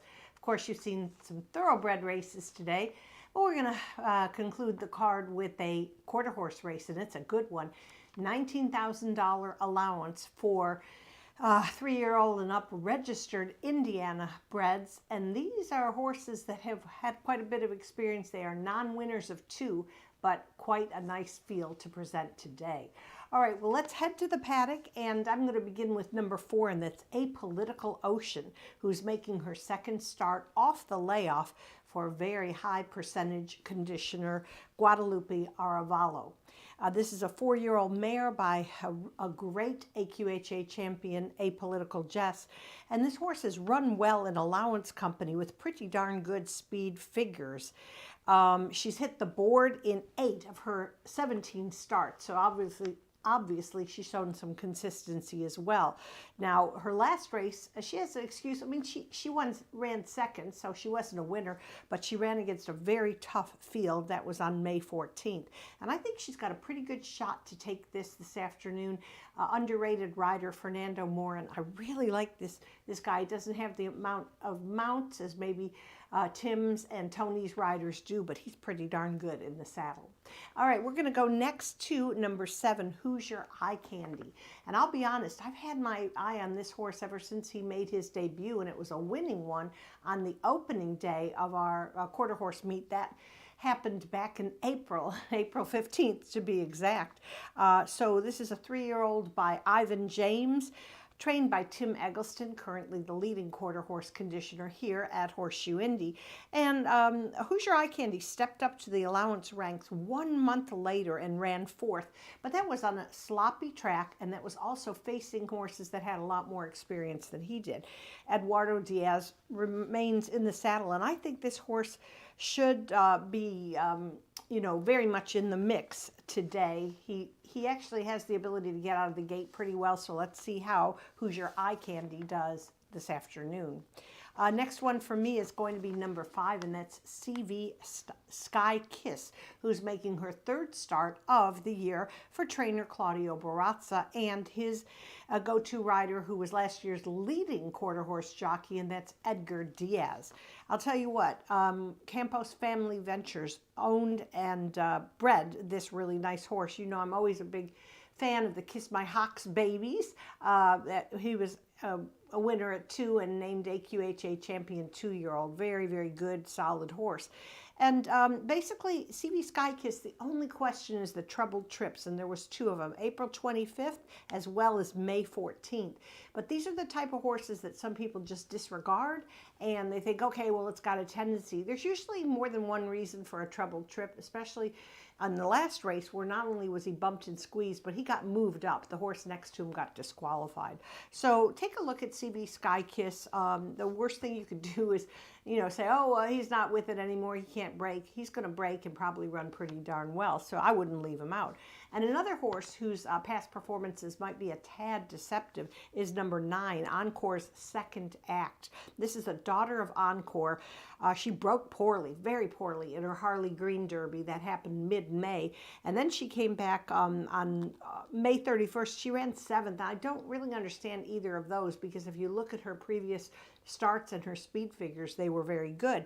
The other thing is this horse does have this filly does have a win at 350 yards. You'll see through the past performances, not all of these horses have done that. And the other thing is Jessie Vasquez and her husband Giovanni, they're really starting to pick it up. I mean, sometimes in every meet you have a trainer that has the potential, good horses, but things just don't go right. And things have been going pretty well for Jessie and Giovanni. So I would certainly, I would not overlook Encore's Second Act. All right, I'm going to go 4, 7, 5, 9, my top 4 for our finale. But our quarter horse pentafectas are really good. They pay great, and there's always a major long shot. So I'm going to point out number 8, Booms Zoomin' Bayou, as a possible horse to look at if you're building a ticket and you want one more horse to factor in. And I'll tell you what, you got German Rodriguez, who not only trains but will ride this horse. And I just think that this is a filly by Jess Zubin. She's well-bred, hasn't really made a dent past performance-wise, but I'll tell you what, German, every time he's on the track, he gives 150%. So if I'm looking for a long shot to put into my ticket, that is a horse I would consider. All right, well, that's it for me for this afternoon. We'll be back tomorrow. We've got great racing coming up all this week, so hope you'll join us tomorrow at Horseshoe Indianapolis. And good luck to this field, this allowance field, this afternoon.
Stepping onto the track for the ninth and final.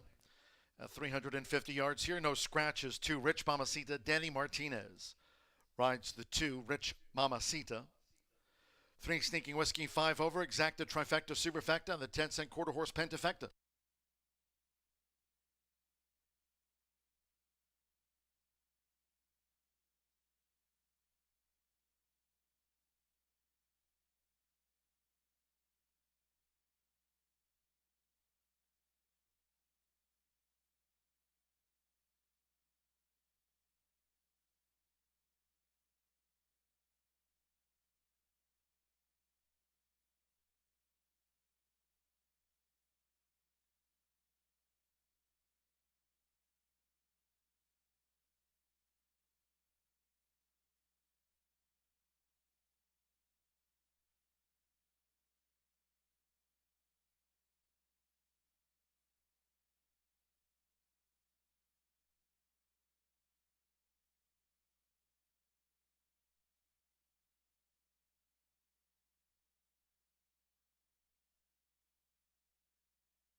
At the gate, loading for this final dash of the day, Francisco Quintero with Special Bad Habit first in, DNA Political Fighter.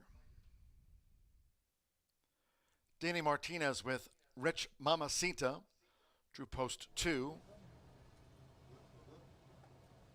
Who's Your Eye Candy going in? Rich Mamacita joins Sneaking Whiskey.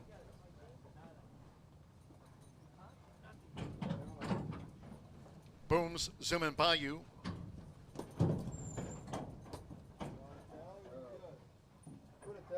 Apolitical Lotion, Encore's second act.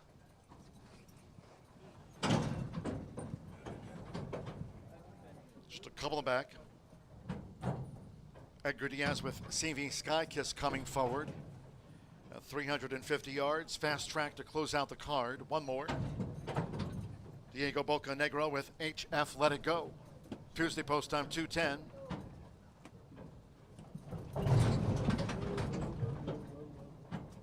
Here's HF Let It Go. All in. Off in the Monday finale, nice line out. Apolitical Ocean sharply away past the 220. CV Skykiss, DNA Political Fighter coming off to just lead them now. Nearest the inside special, Bad Habit. Here comes HF Let It Go. Final yards, Apolitical Ocean. Near home, Apolitical Ocean. Apolitical Ocean on the wire with Special Bad Habit, and they were joined by Hoosier Eye Candy, then HF Let It Go.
Photos here in the finale after the 350-yard dash. Stand by for the judge's verdict. Photographs in the finale.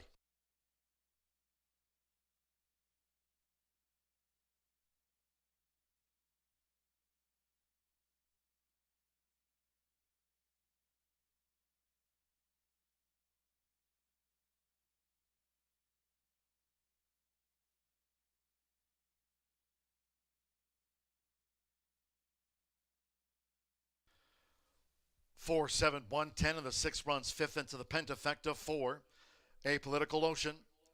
2-1 first, a nose over 7, Hoosier Eye Candy. 2-1, did not miss by much. Another nose back to 1, Special Bad Habit at 9-1 third. 10, HF Let It Go. Fourth, and the 6, DNA Political Fighter was fifth for the quarter horse pentafecta. Fernando Morin, the Apolitical Jess Mare, Apolitical Ocean by a nose margin.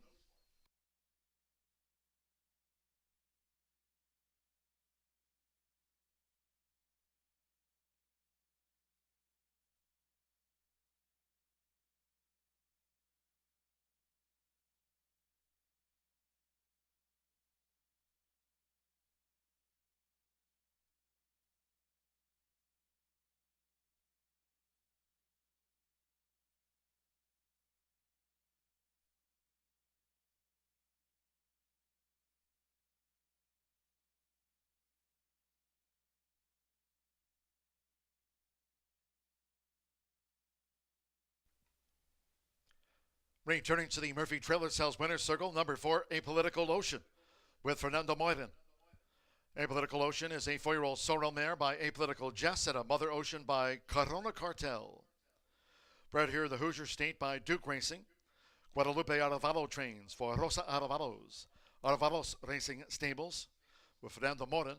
Apolitical Ocean, clock 17.943 seconds, a nose over Hoosier Eye Candy, a nose to Special Bad Habit.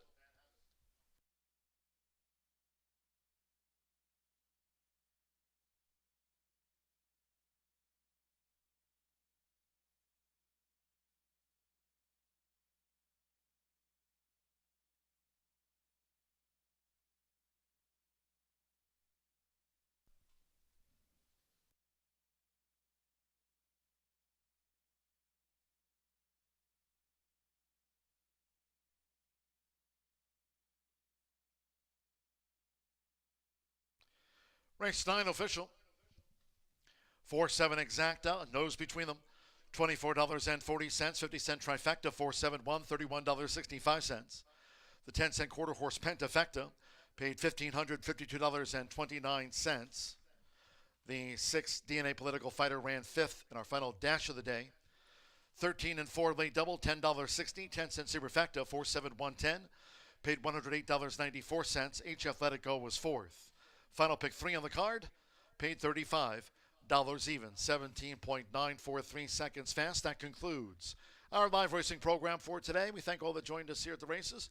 Cheers to all who tuned in. Live racing resumes on Tuesday this race week, Tuesday and Wednesday and Thursday cards. Next 3 race programs, tomorrow, Wednesday, and Thursday from 2:10 p.m. Eastern. Until next time, for all of us here at Horseshoe Indianapolis, it's been my pleasure today from the broadcast booth. Track announcer John G. Dooley saying, go Pacers! Good night.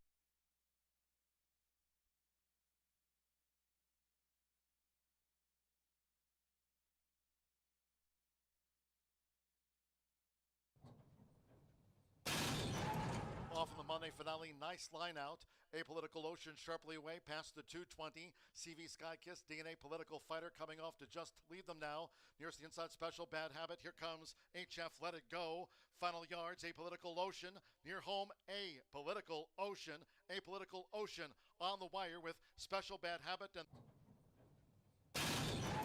off in the Monday.